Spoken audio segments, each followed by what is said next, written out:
25 frostbitten wolves were crammed inside Vera's tiny shelter when a deliberate knock sounded at dawn.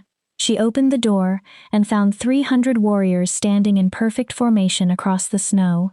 At their head stood a towering man with black hair, silver eyes, and the authority of a king. Then he dropped to one knee before the Omega everyone had called worthless. Vera had saved his inner pack, but she still did not know why his gratitude felt more dangerous than the blizzard itself. Chapter 1. The Omega Who Couldn't Shift. We are taught that kindness carries its own reward, that compassion asks nothing in return, and that mercy is a gift given freely. Old stories tell us gentle hearts are protected by fate, that goodness eventually calls goodness back to itself.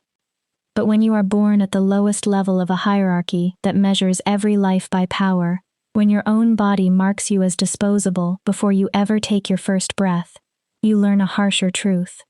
Kindness is the most dangerous luxury an Omega can afford. In a world where alphas command and omegas obey, compassion is rarely praised as virtue. It is mistaken for weakness, and weakness can get you killed. I learned that lesson in my 23rd winter, on a night when a blizzard came roaring down from the northern peaks, like the wrath of forgotten gods. I learned it when I opened my door to dying wolves and tied my fate to the strongest pack in all 5 territories. I learned it when salvation arrived wearing the face of ruin, and the creature I saved became the force that threatened to consume the life I had built. They said the Alpha King felt no mercy. They said his pack was bound by blood oaths and ruthless loyalty. They said entire settlements had been destroyed for insults others would have ignored. His command was law, and the consequences of disobedience were written in bodies. They also said, Omegas, who drew his attention, vanished. I never expected to discover whether those stories were true. Then 25 frostbitten wolves collapsed outside my shelter. And the next morning, when I opened the door, the Alpha King's entire army was waiting beyond it. My name is Vera, and I am the Omega who cannot shift. The cold arrived early that year. Before the first real snowfall, I had already reinforced my shelter 3 times. I covered the roof with sheets of salvaged tin, packed moss and clay into every crack in the walls, and traded all the preserved herbs I had gathered during summer for enough firewood to carry me through winter. The other Omegas in the settlement called me fearful. They said I was wasting food and supplies on a shelter that would remain empty all season. No wolf, they insisted, would travel this deep into the borderlands when the great packs had warm dens, guarded halls, and full stores. But I had learned not to trust comfort. Comfort was a lie that killed slowly. In our world, a wolf's value was measured by the strength of the animal inside them, by the power of their shift, by how fast they could run, how fiercely they could fight, and how well they could serve their pack. My wolf had never appeared. Not during my first heat at 16. Not during the initiation trials at 18. Not during any of the forced awakening ceremonies my father dragged me through before he finally accepted that I would never change. After that, he stopped calling me his daughter. I was human-locked, broken. A dead end in a species that worshipped bloodlines. The settlement tolerated me only because I was useful. I knew which herbs slowed bleeding, which ones lowered fever, which roots eased the pain of difficult births, and which leaves could pull infection from a wound. I knew how to set bones, close torn flesh, and coax failing bodies away from death. My mother had taught me before sickness took her. After she died, my father married again and produced 3 flawless daughters who shifted easily and looked at me as though I were a stain they could never wash from the family name. So I lived alone on the eastern edge of the borderlands, inside a shelter I had built from the ruins of an abandoned watchtower. I traded healing for food, herbs for supplies, and knowledge for the rare moments of kindness offered by wolves who briefly forgot they were supposed to despise me. Mostly, I survived by staying unnoticed. The blizzard struck on the 9th night of the frost moon. I had been watching the weather for days. Birds fled south in broken, frantic flocks. Deer moved down from the high ground earlier than they should have. Even the forest had gone quiet in that unnatural way it did, before the sky tore itself open.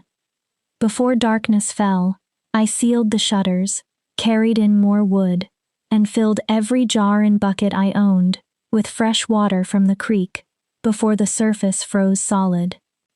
I had prepared for isolation. I had prepared for the cold. I had even prepared for the possibility that this might be the winter I failed to survive. I had not prepared for the scratching at my door. At first, I mistook it for the wind. The storm had been raging for 6 hours, turning the world outside into a screaming wall of ice and white fury. Then the scratching came again. Slow, deliberate, weakening. A moment later, a sound reached me through the storm. A whimper. Low, pained, desperate. A wolf. Every instinct I had sharpened through 23 years of survival warned me to leave the door barred. Wolves did not travel alone in blizzards. Wolves did not come to Omegas for help, and any wolf who reached a lonely shelter in the middle of a storm was either wounded, hunting, or part of a raid. None of those possibilities ended well for me, but the whimper came again, softer than before. Despite everything I knew, despite every lesson that told me compassion was a weakness I could not afford, I found myself walking toward the door. My hands shook as I raised the wooden bar. The moment I opened the door a few inches, the wind nearly tore it from my grasp. Snow blasted into my face hard enough to sting. I could see no more than a few feet into the white darkness. Then a wolf fell across my threshold. He was enormous, twice the size of any wolf I had ever treated. His fur was the dark gray of storm clouds, and blood had soaked the left side of his shoulder. Each breath scraped out of him in ragged gasps. When his eyes found mine, I saw the dull, distant look of someone already slipping toward unconsciousness, toward death. "No," I whispered, reaching for him before caution could stop me.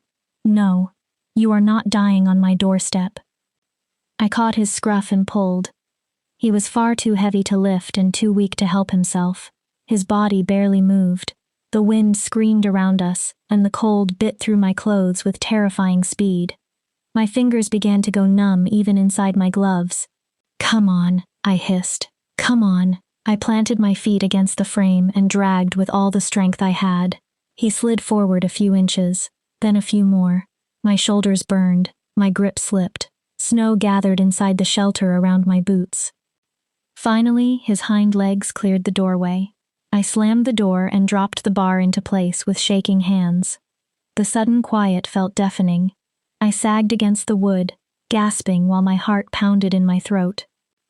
The wolf lay motionless on the floor, bleeding across the rough planks I had salvaged from a ruined barn the previous spring.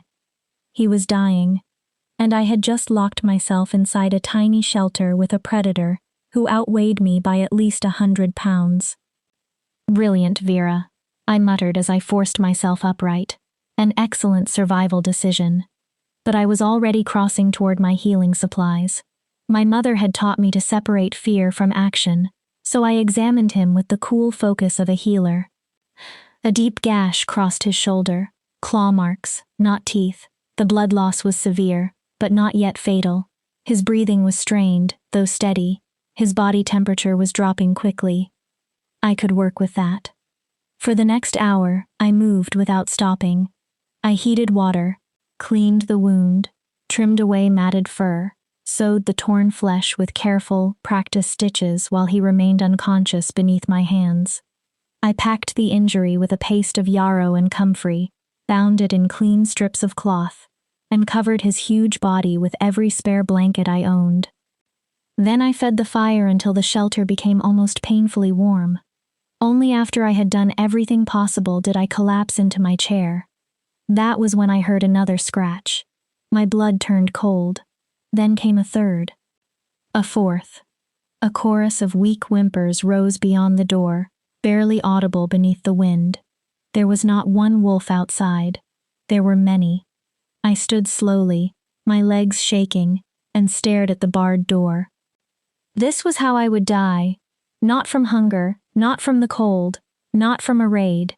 I would be torn apart by a pack of desperate wolves because I had been foolish enough to show mercy to the first one. Still, I lifted the bar. I opened the door, and I saw them. 25 wolves, perhaps more, lay scattered through the snow outside my shelter. Some barely moved. Others had dragged themselves toward the doorway before their strength failed. The blizzard continued to bury them beneath white drifts. They were freezing to death. Every one of them. I should have shut the door. I should have accepted that I could not save them all.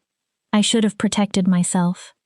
Instead, I looked at those dying wolves and made the most reckless choice of my life. All right, I whispered to them, to myself, and perhaps to whatever cruel god was watching. All right, come on. I wedged the door open with a log and began dragging wolves inside. One by one, I pulled them across the threshold. Some were unconscious. Some were aware enough to push weakly with their legs. All of them were massive. I hauled until my arms trembled, until the muscles in my back screamed, until my gloves tore and blood seeped from my palms. The shelter that had once felt roomy for one person became a crowded maze of fur, claws, heaving bodies, and desperate breathing. 25 wolves. 25 powerful predators packed into a space built for a single omega. By the time I dragged the last one inside and barred the door against the storm, dawn was only a few hours away. My shelter had become a den of dying wolves, and I had become their only chance. I piled wood onto the fire until the flames roared. Then I moved from one body to the next with water, cloth, needles, herbs, and what little strength I had left. I treated the worst injuries first: claw wounds, bite marks, torn muscles, signs of a battle they had either fled or lost. Others had no visible wounds at all. They had simply been trapped too long in the storm, far from wherever they belonged. Not one tried to attack me. None growled. None snapped. None showed even the slightest aggression. They only watched. Their eyes held something I could not name. It was not fear. It was not confusion. It looked almost like recognition. By the time the storm finally weakened and pale morning light slipped through the shutters, I was nearly as exhausted as they were. My hands would not stop trembling. My head throbbed. My body moved on stubborn determination alone. But they were alive. Against reason, against instinct, against every rule of survival I had ever learned. I had kept 25 freezing wolves alive through the worst blizzard the borderlands had seen in 5 years. When I finally collapsed into my chair, too tired even to close my eyes, I let myself feel one brief moment of satisfaction. I had saved them. I did not know I had just saved the Alpha King's entire inner pack. I did not know that hundreds of wolves were already crossing the snow toward my shelter. And I did not know that the silver-eyed male leading them was about to tear my quiet world apart. Chapter 2. The Alpha King at my door. I woke to silence. Not the violent howl of the blizzard, not the strained breathing of dying wolves. Only silence, deep, clear, unnatural. The kind of silence that made every instinct in my body tighten. The fire had burned down to glowing embers. Thin lines of morning light slipped through the shutters and crossed the floor in pale silver bands. All 25 wolves were awake, and every one of them was watching me. They were not sleeping. They were no longer close to death. They were simply staring. I pushed myself upright, and pain answered from every part of my body. My palms were raw. My shoulders felt bruised to the bone. Exhaustion clung to me like wet fur. But I was alive.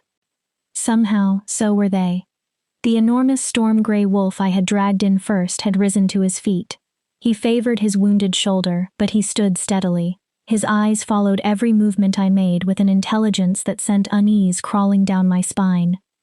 The others were recovering at different speeds, yet all of them were conscious. All of them were focused on me.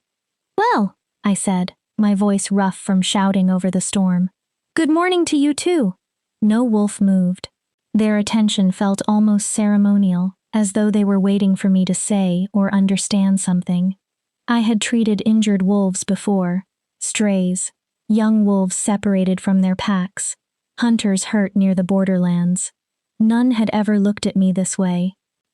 I forced myself to stand, wincing when my knees protested. The storm is over. You should probably... A knock interrupted me. Not a scratch. Not a whimper. A knock. Measured. Deliberate. Made with unmistakable purpose. Every wolf in the shelter went rigid. My heart slammed against my ribs. No one knocked on my door. No one visited me. The Omegas in the settlement avoided my shelter, and higher-ranked wolves acted as though I did not exist. I had built this home at the edge of nowhere because obscurity was the only protection I had ever trusted. The knock came again. Patient. Certain. I looked around at 25 massive wolves filling nearly every inch of the room. Their bodies had tensed, and their attention had shifted toward the door with an intensity that looked almost like fear. Or reverence. I could not tell which. Stay, I whispered, though I had no idea why they would obey me. Then I crossed the room, lifted the bar with trembling hands, and opened the door. The world outside had changed overnight. 3 feet of fresh snow covered the borderlands, smooth and untouched beneath the sharp morning sun. The storm clouds were gone. Above me stretched a sky so bright and blue it looked almost cruel. And across that perfect white landscape stood more wolves than I had ever seen together in my life. Hundreds. Perhaps 300. They formed precise rows outside my shelter, each wolf massive, silent, and completely still. Their formation was military. Their attention was fixed on my door. At the front stood a man.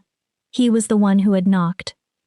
He was easily 6.5 feet tall, with broad shoulders shaped by battle, and an effortless stillness that suggested violence did not need to be displayed to be understood. His black hair was drawn back from a face that looked carved from stone. Then I saw his eyes. Silver, not gray, not pale blue. Silver like moonlight on dark water. Silver like the edge of a blade. Something old and dangerous watched me through them. He wore black leather marked with the silver insignia of the Northern Pack. The ruling pack. The pack commanded by... No, I breathed. Oh no. His mouth curved slightly. You are the Alpha King. It sounded less like a greeting and more like an accusation. I am. His voice was low and controlled, carrying the kind of authority that made obedience feel instinctive. And you are the Omega who sheltered my inner pack through the blizzard. My thoughts stopped. His inner pack. The 25 wolves filling my shelter were not ordinary warriors. They were the Alpha King's closest guard, the deadliest fighters in the 5 territories. The wolves whispered about in settlements and feared by rival packs. I had pulled them through my doorway one by one. I had stitched their wounds. I had covered them with my blankets and scolded them for bleeding on my floor. I was going to die. I did not know, I said quickly, stepping backward without meaning to. They were freezing. They were injured. You saved them. He said it as calmly as he might have described the weather. Then he dropped to one knee in the snow. Behind him, 300 wolves lowered their heads at the same moment. The movement was so perfectly united that I forgot to breathe. The storm-gray wolf I had treated first limped past me and stepped outside.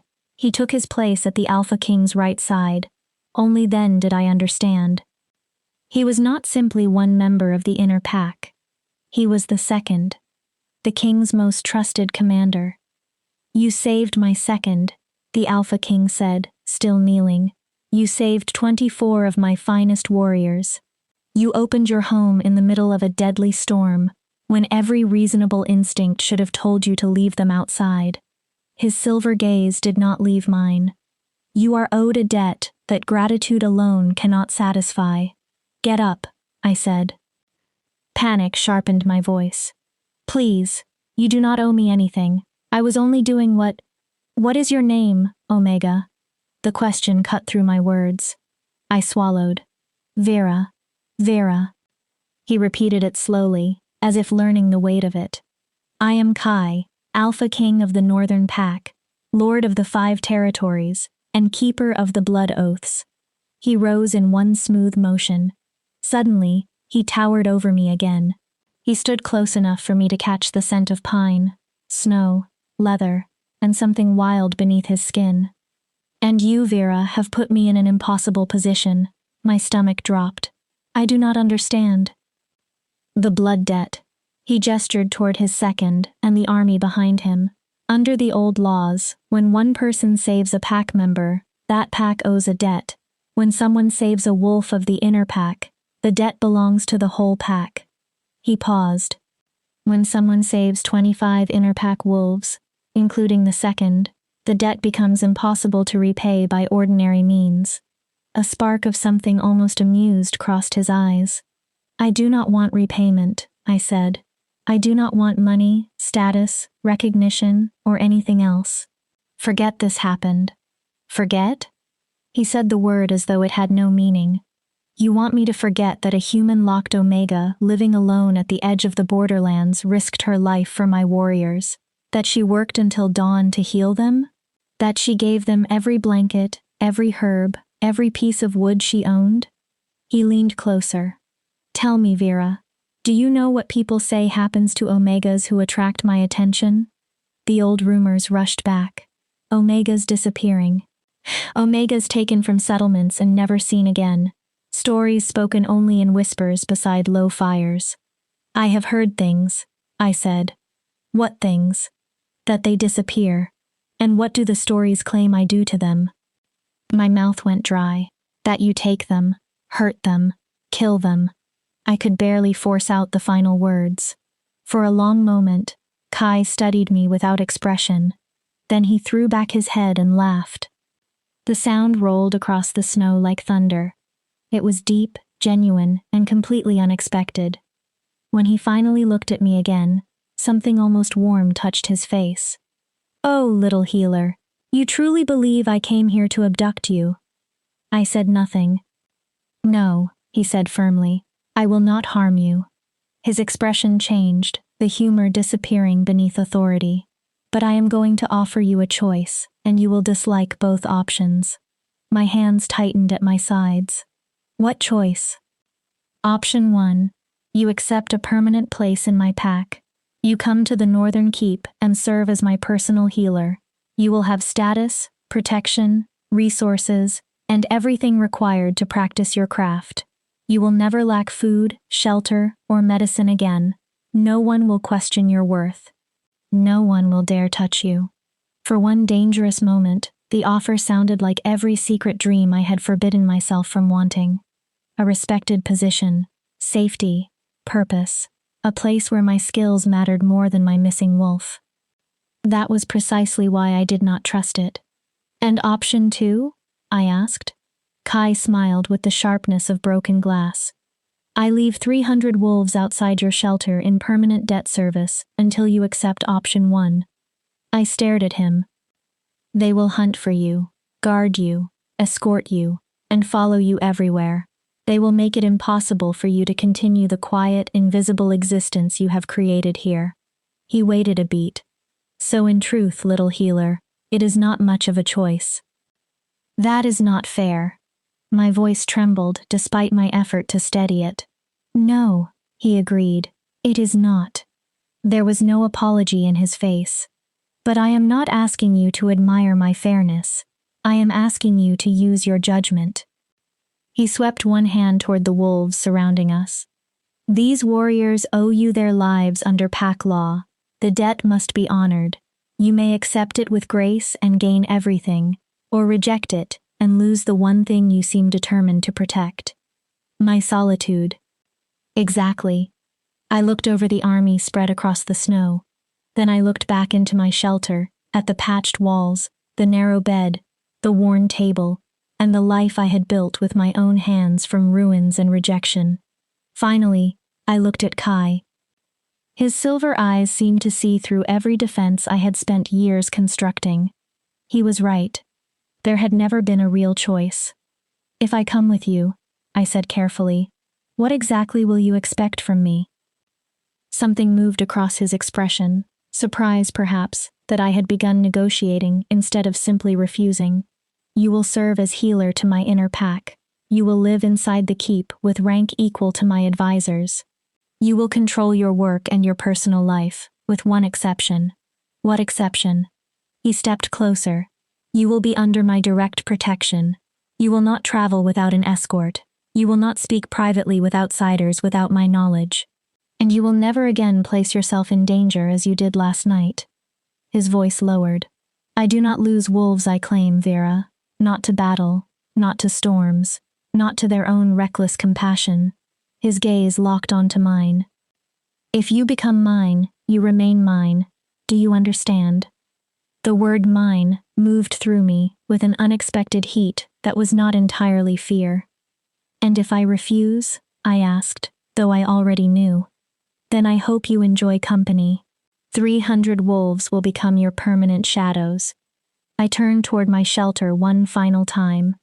It was small and crude, but it was mine.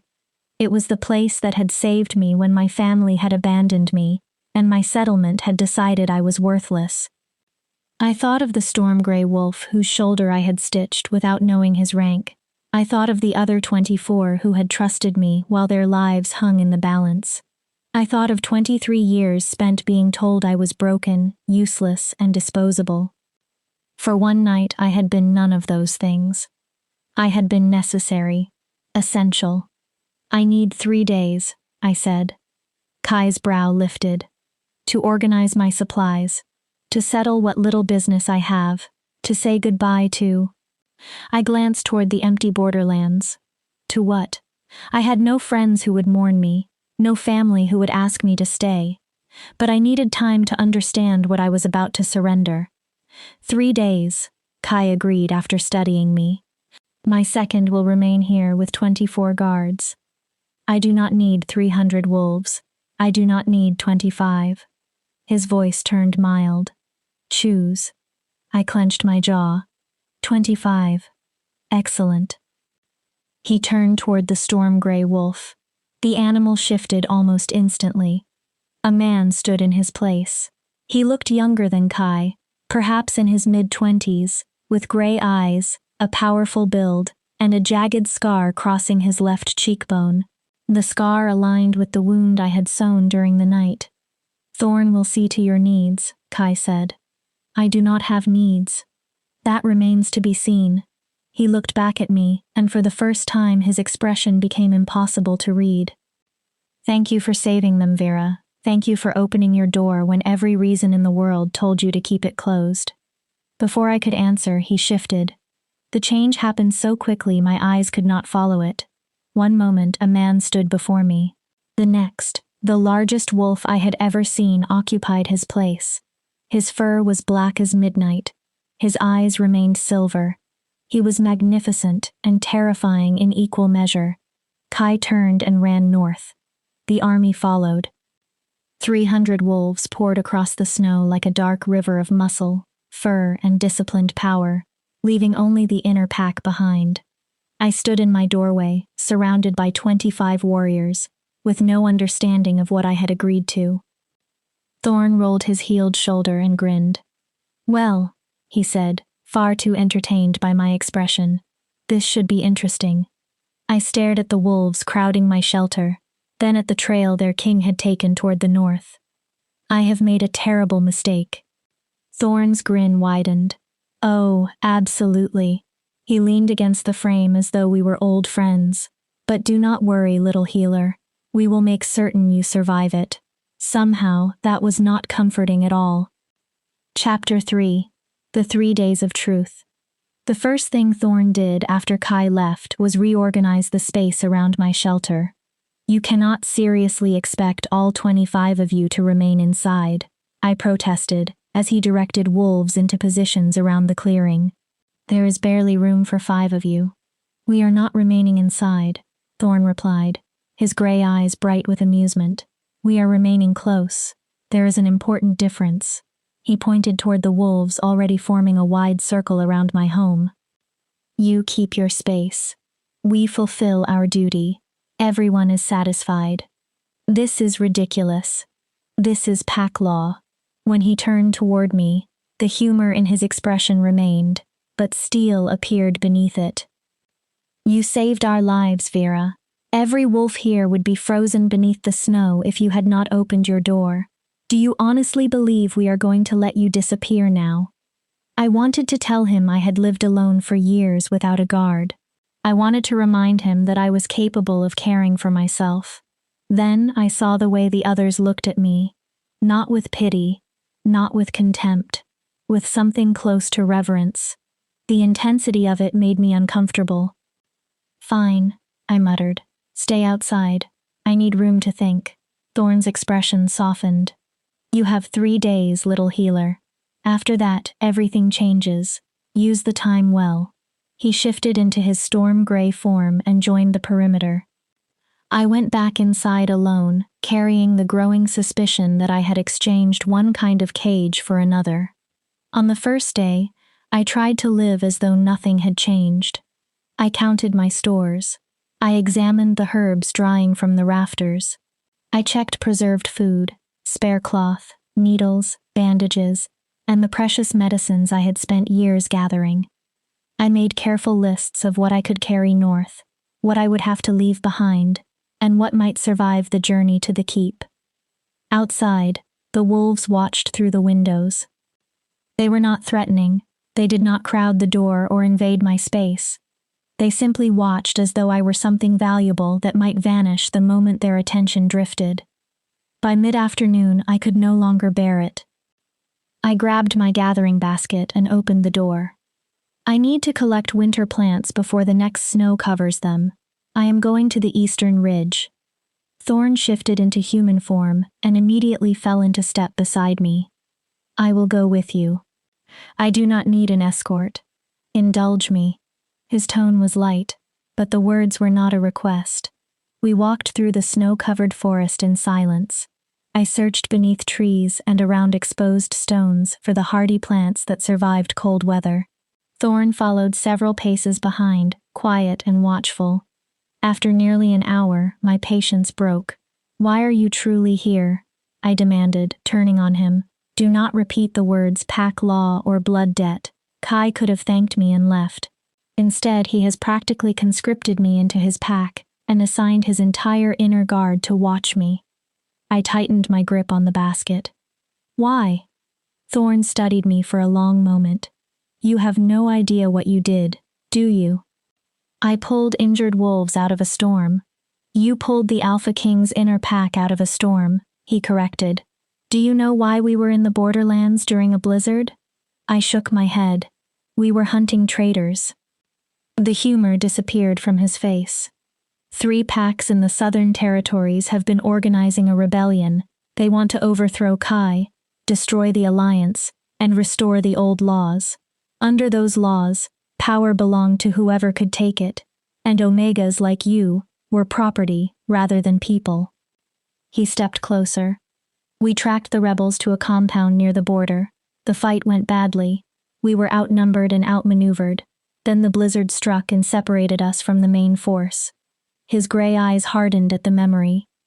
We should have died. My mouth went dry. But you did not. No. A fierce smile touched his scarred face. Because one human-locked Omega looked at a group of dying wolves and decided our lives mattered. He held my gaze. Do you understand what that makes you, Vera? I said nothing. Dangerous. Valuable. Exactly the kind of wolf Kai needs. I am not a wolf. You are more of one than many who can shift. His voice gentled. You act from compassion instead of politics. You see worth where others see damage. You are broken in the same way Kai is. A chill moved through me. What does that mean? Thorn shook his head. That is not my history to tell. He looked toward the darkening sky. We should return before nightfall. We walked back in silence, but his words followed me into the shelter. You are broken in the same way Kai is. The Alpha King was feared across 5 territories. He ruled armies, negotiated alliances, and held power no one questioned openly. I possessed none of those things. We had nothing in common, except he had knelt before me in the snow. except he had offered protection and rank when he could have taken me by force. Except he had looked at me as though he saw more than the worthless Omega everyone else had decided I was. I did not sleep that night. On the second day, the settlement Omegas came. I was outside examining the temporary camp when 5 women appeared between the trees. My half-sister Alora walked at the front. They moved carefully, wearing the false neutrality of people approaching something they feared but wanted to study. They stopped beyond Thorn's perimeter. "Vera," Alora called. Her perfect face wore concern that never reached her eyes. "We heard what happened with the Alpha King. We came to make certain you were safe." No, you did not, I thought. They had come to see what favor I had gained. They wanted to understand whether my sudden connection to the Northern Pack might change their own place in the settlement's fragile hierarchy. Still, I walked toward them. Old habits were difficult to break. "I am safe, thank you for asking." "Is it true?" Mira, one of the younger Omegas, asked. Fear and fascination widened her eyes. "Is the Alpha King taking you to the Northern Keep?" "He offered me a position as healer to his pack." "A position," Alora repeated, her mouth twisted. "How generous. What did you promise him in exchange, sister?" The contempt was familiar. It still hurt. "Nothing. I saved his inner pack during the storm. This is how he has chosen to honor the debt.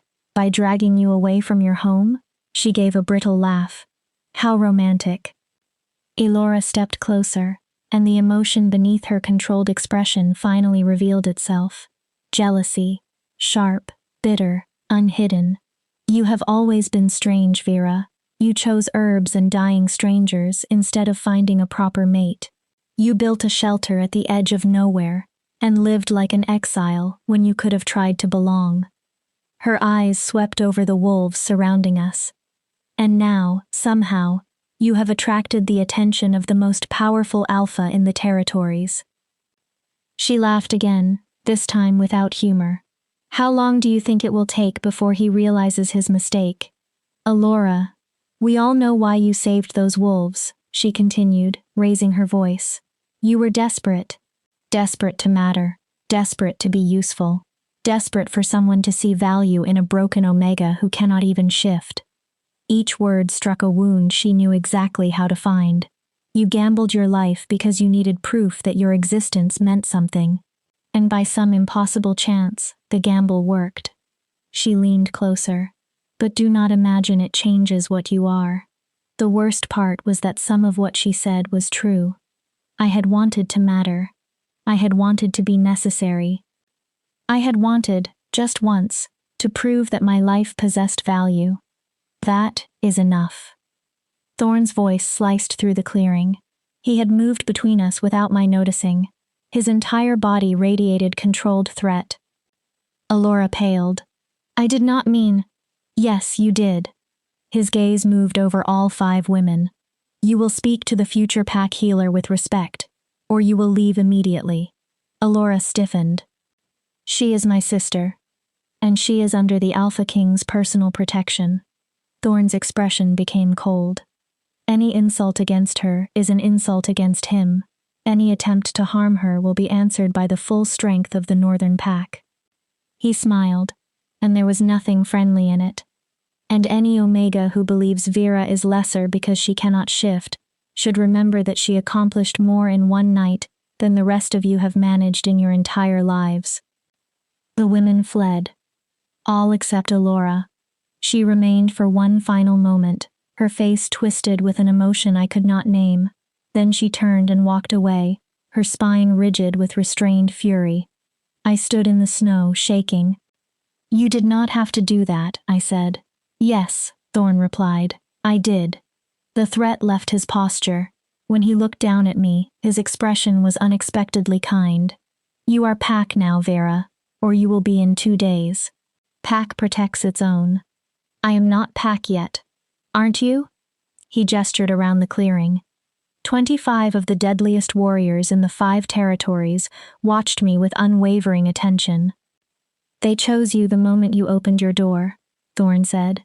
"Everything else is ceremony." I wanted to argue that I had never chosen them, I had never asked for protection, loyalty, or a place in their pack. But the words would not come.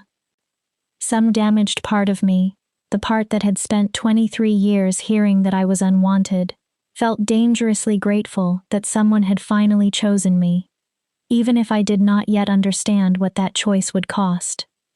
On the third day, Kai returned. He came alone, walking through the trees with the calm confidence of a man who had never required an army to feel safe. He wore black leather and the silver insignia of the Northern Pack. His eyes found me immediately where I sat outside, completing the last inventory of my supplies. "Walk with me," he said. It was not quite a command. It was not quite a request. I rose and followed him into the forest. Thorn and the others watched us leave, but no one followed. Whatever Kai intended to say was meant for me alone. We walked for several minutes before he spoke. "You have been crying." It was not a question. My half-sister visited yesterday. She reminded me of truths I had been trying not to remember. What truths? That I am broken, that I am desperate, that the only reason you are interested in me is because I happened to be nearby when your warriors needed help. I kept my eyes on the snow. That I am a fool if I believe this is anything more than obligation. Kai stopped. "Look at me, Vera." I did not want to, but the command in his voice left no room to hide. I lifted my eyes. The intensity in his silver gaze stole my breath. "I am going to tell you something," he said. "You need to hear every word. Can you do that?" I nodded. "You are not broken." His voice was quiet and absolute. "You are inconvenient to a society that measures worth through power and defines value through the ability to shift. That society is wrong." He stepped closer. "I have commanded packs for 15 years. I have led armies, negotiated treaties, executed traitors, and built an alliance across 5 territories. I have witnessed strength in more forms than most wolves can imagine." His gaze never left mine. "What you did 3 nights ago required more courage than many battles I have fought. You opened your door to dying wolves when you had every reason to fear them. You chose their lives over your own safety." "You do not understand," I whispered. "I am not brave. I am simply damaged." His mouth curved. "Good. So am I." I stared at him. "What?" "My father was a tyrant." The words were flat with old pain. He ruled through terror. He brutalized anyone he considered weak. In his pack, Omegas were property, disposable, beneath notice unless they were useful. Kai looked toward the trees. "When I took power 15 years ago, I swore I would create something different, a pack where loyalty mattered more than fear, where Omegas had autonomy and protection, where being born without a shift did not mean being born without worth." My chest tightened. "Why are you telling me this?" "Because you need to understand why I cannot simply let you disappear." He said it as though the answer should have been obvious. "You represent everything I have tried to build. You saved lives because no order forced you to, and no reward had been promised.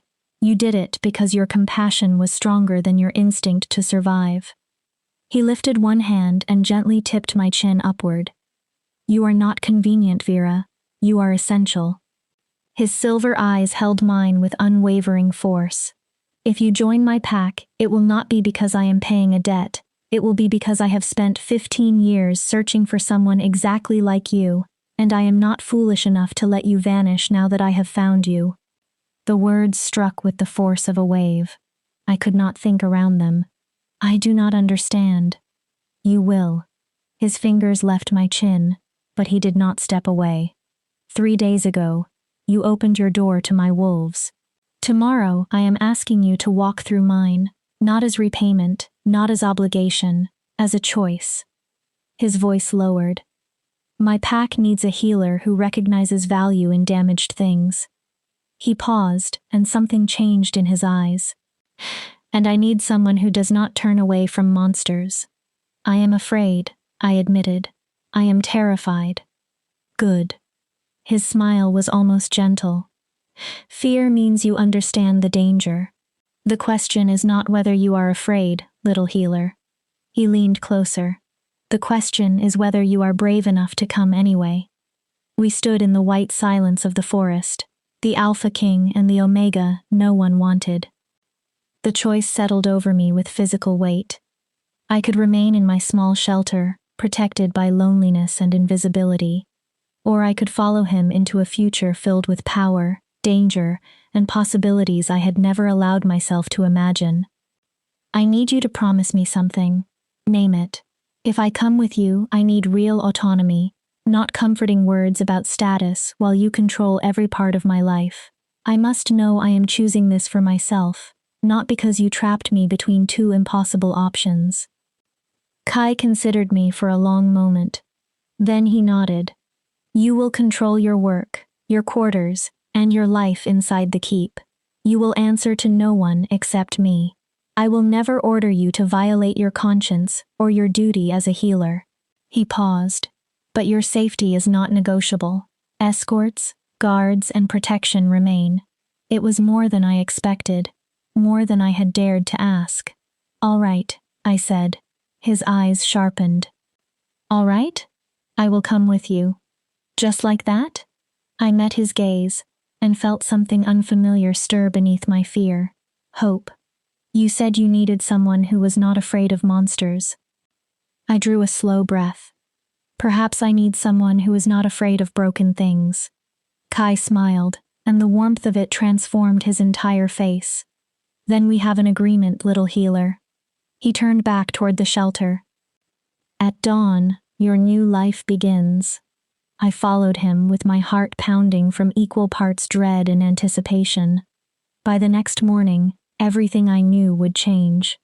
I only hoped I was strong enough to survive it. Chapter 4. The Journey North. Dawn arrived too soon. I stood inside the shelter I had built with my own hands and tried to memorize it. Morning light slanted through the eastern window.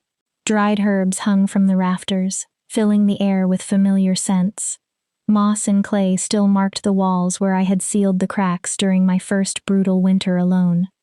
This place had been more than a home. It had been proof that I could survive after everyone else decided I should not.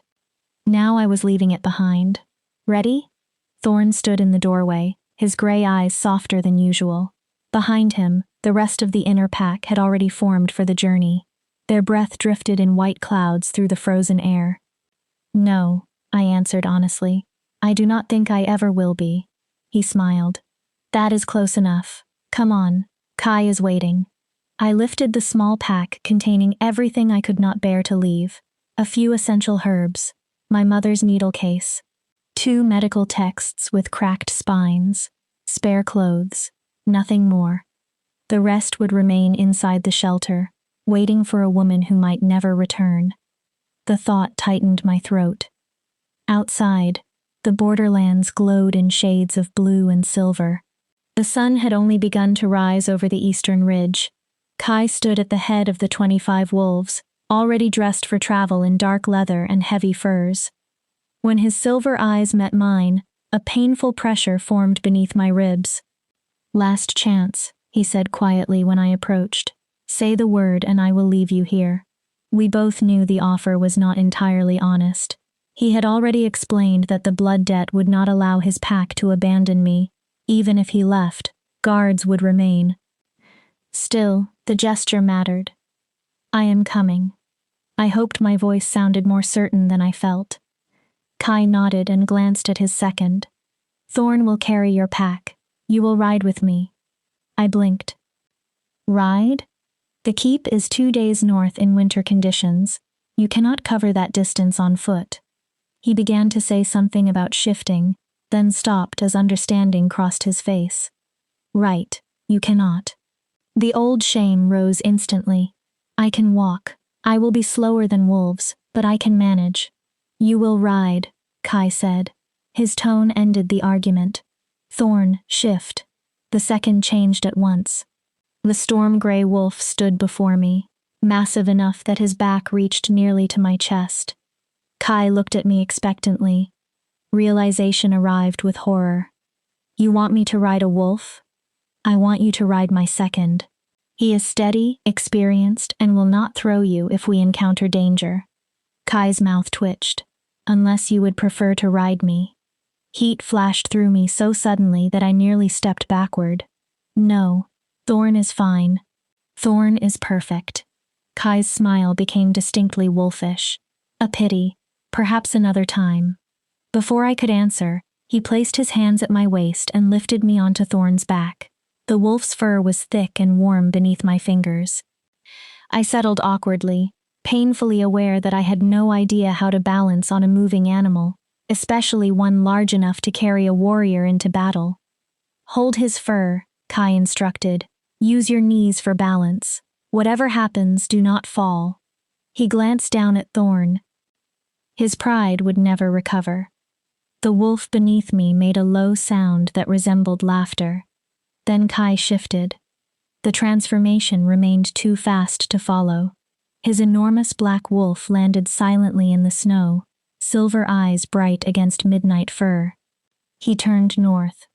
The pack began to run. The first part of the journey terrified me. Thorn moved with fluid power, each stride carrying us farther and faster than any horse I had ever seen. I gripped his fur until my fingers cramped, convinced that every sharp turn would send me into the snow. Gradually, I learned his rhythm. I learned when his body would rise beneath me, and when it would drop. I learned to move with his stride instead of fighting it. Most importantly, I began to trust that he would not allow me to fall. Kai ran at the front. His black coat cut through the white landscape like a moving shadow. His pace was powerful, controlled, and effortless. Every few minutes he looked back. Each time, his silver gaze found me, checking that I remained secure. The attention should have felt suffocating. Instead, it felt protective. At midday, we stopped in a clearing where sunlight had melted patches of snow and exposed the frozen grass below. The wolves formed a defensive ring without instruction. Thorn lowered himself so I could slide down. My legs shook the moment my boots touched the ground. I would have fallen if Kai, already back in human form, had not caught my elbow. "You are doing well," he said. "I feel as though someone beat me with a tree. That is normal. Your body is not accustomed to riding." He guided me toward a fallen log and placed a water skin in my hands. "Drink. Eat something. We rest for 1 hour." I obeyed gratefully, pulling dried meat and hard bread from my pack. Around us, the other wolves shifted into human form. They checked weapons, studied the trail ahead, and spoke in the easy, quiet manner of warriors who had traveled together for years. Scars crossed many of their faces and arms. Their movements were efficient. Their loyalty to one another was visible even in small gestures. I felt completely out of place among them. "You are staring," Kai observed. He sat beside me on the log, close enough that our shoulders touched. "I am trying to understand." I gestured toward the inner pack. "You are the Alpha King. You command the strongest wolves in the territories. Your guard is legendary, and all of this power is being used to transport one worthless Omega north because she happened to open a door during a storm. You are not worthless. Everyone else appears convinced that I am. Everyone else is wrong." He said it with such certainty that, for one heartbeat, I almost believed him. "Do you know what I see when I look at you, Vera?" I shook my head. "I see someone who survived alone for years, in conditions that would have killed stronger wolves. I see a woman who built a home from abandoned ruins and learned medicine without formal instruction." He turned toward me fully. "I see someone who chose compassion over survival when the choice mattered most. That strength has nothing to do with shifting." His gaze deepened. "It is exactly the kind of strength my pack needs." "Why?" The word came out barely above a whisper. "Why do you need that kind of strength?" Kai went silent. His eyes moved toward the mountains. When he answered, his voice was low enough that no one else could hear. "Because I am trying to build something that has never existed." He leaned forward, forearms resting on his knees.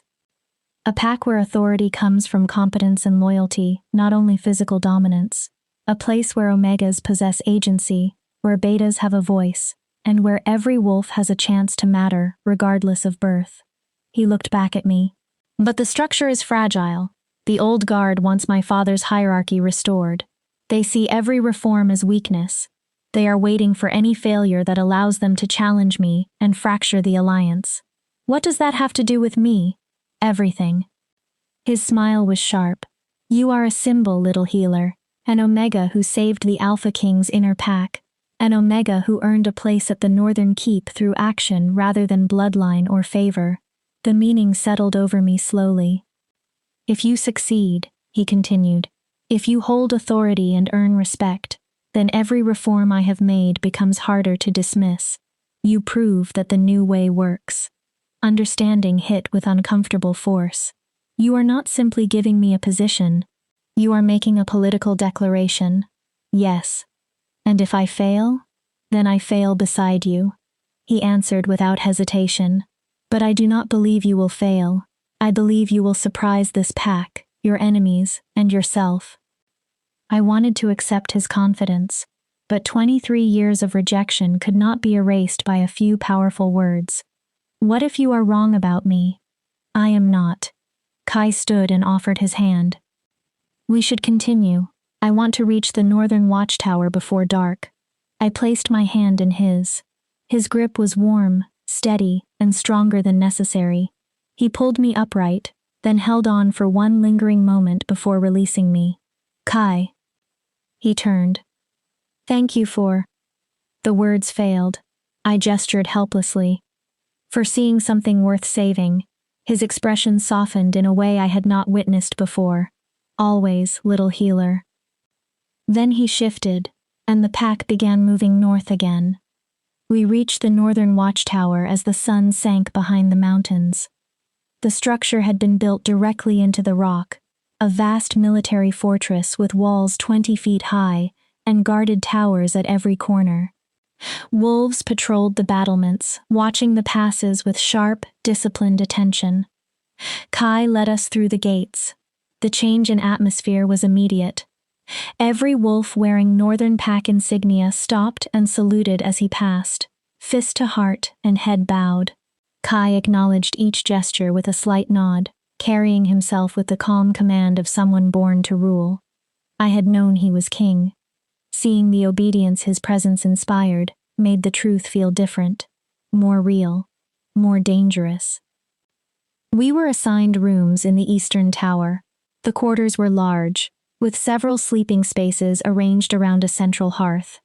The inner pack separated to rest, leaving me alone with the fire and the panic I had managed to hold back all day. This was happening. Tomorrow I would reach the keep. Tomorrow I would step into a court filled with wolves who had already spent years fighting over the kind of place I was being given. Tomorrow I would learn whether Kai's faith in me was wisdom or a catastrophic mistake. I was still staring into the flames when Thorn arrived carrying a tray. You should eat. He set it beside me. I am not hungry. Eat anyway. He sat across from me and poked the fire, sending sparks upward. You are frightened. Is it that obvious? Only to someone who has stood where you are standing. I frowned. Thorn watched the flames. I was born a beta, no alpha blood, no rare gift. I had reasonable fighting ability and a stubborn refusal to die. He gave a small laugh. When Kai offered me a place in his inner pack, I thought he had lost his mind. I expected to be killed within the first week. What changed? I realized Kai does not choose wolves by bloodline or by the strength of their shift. Thorn's eyes met mine. He chooses character. He chose me because I was loyal. He chose others because they were brave, intelligent, disciplined, or skilled in ways the pack needed. He nodded toward me. He chose you because you are compassionate, because you see value in damaged things, because you are exactly what he needs to prove that a different kind of pack can survive. That is an unbearable amount of pressure. Yes, Thorn agreed. It is. He leaned back. But you have already survived pressure that should have destroyed you. You lived alone in the borderlands. You built a life from ruins. You faced death at your own door and chose to save strangers. His grin returned. If you survived all of that, you can survive the keep. You can survive its politics, its judgment, and every wolf who tests you because they are afraid of what your success might mean. I wish I believed that. You will. Thorn rose and stretched. Rest. Tomorrow changes everything. He reached the doorway, then looked back. For whatever it is worth, I am grateful you opened your door that night. I am glad you saved us. And I am glad you are coming north. His expression turned serious. The pack needs someone like you. He left before I could answer. I lay on the sleeping pallet and stared at the stone ceiling. Around me, the watchtower remained alive with movement. Boots crossed distant corridors. Guards changed positions. Wind howled through the mountain passes. Tomorrow, I would reach the northern keep. Tomorrow, I would discover whether Kai's better world was real or merely another beautiful promise designed to control an Omega. I closed my eyes, but sleep refused to come. My thoughts were full of silver eyes, impossible choices, and the terrifying possibility that I was finally traveling toward a place where I might belong. Chapter 5. The Northern Keep. I woke to the sound of preparation. Voices carried through the watchtower. Supplies were being tied down. Weapons were checked. Wolves called instructions to one another as dawn light entered through the narrow window and turned the stone walls gold. Today, I would see the Northern Keep. Stay, the life I had agreed to would become real. I dressed in the warmest clothes I owned. They were practical, patched, and faded from use. Nothing about them belonged in the court of the most powerful pack in the territories. My reflection in the polished metal mirror showed a woman who looked frightened and determined in equal measure. An Omega walking willingly into the Alpha King's stronghold. What could possibly go wrong? Ready? Kai's voice came from the doorway. I turned and found him watching me with an expression I could not read. As ready as I will ever be. Good. He entered carrying a bundle of dark fabric. Before we leave, you need to understand something about the keep. My stomach tightened. What? It is not like your settlement or the borderlands. More than 500 wolves live there. My guard, the inner pack, advisors, healers, servants, and visiting dignitaries from other territories. He unfolded the bundle. A cloak fell open between his hands. It was deep midnight blue, lined with silver fur and fastened by a polished clasp shaped like a wolf's head. The keep is a court as much as it is a fortress, Kai continued. There are expectations, protocols, ways of presenting rank that everyone understands. I stared at the cloak. I do not understand what this has to do with me. You are arriving as my personal healer. Your rank will be equal to that of my senior advisors. You will live on the upper levels, enter restricted areas, and attend meetings that influence the pack. He held the cloak toward me. You need to appear as though you belong in that position. I touched the fabric cautiously. It was softer and more expensive than anything I had ever owned. Kai, I cannot accept this. You can, and you will. His voice was firm without cruelty. I know it feels like a costume. But at court, clothing is a language.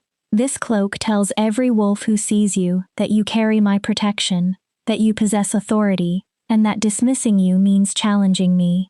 What if I cannot live up to what it represents? Then you learn. He stepped closer. I am not asking you to become someone else, Vera. I am asking you to occupy the space you earned. His silver gaze held mine. You saved my inner pack. Walk into the keep with your head high. Every instinct I had developed over the years told me visibility was dangerous. Omegas survived by being useful, quiet, and easy to overlook. Kai was asking me to do the opposite. Still, I took the cloak. It settled over my shoulders with surprising weight. Warmth immediately surrounded me, but so did the awareness of everything it announced. Kai reached up and secured the clasp at my throat. His fingers brushed my collarbone. The air between us seemed to tighten. Perfect, he said softly. Now you look like what you are. And what is that? Someone worth protecting. The final approach to the northern keep stole my breath.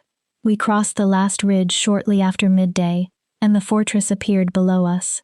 It had been built into the side of the mountain, a vast structure of gray stone and silver towers that seemed to rise naturally from the rock.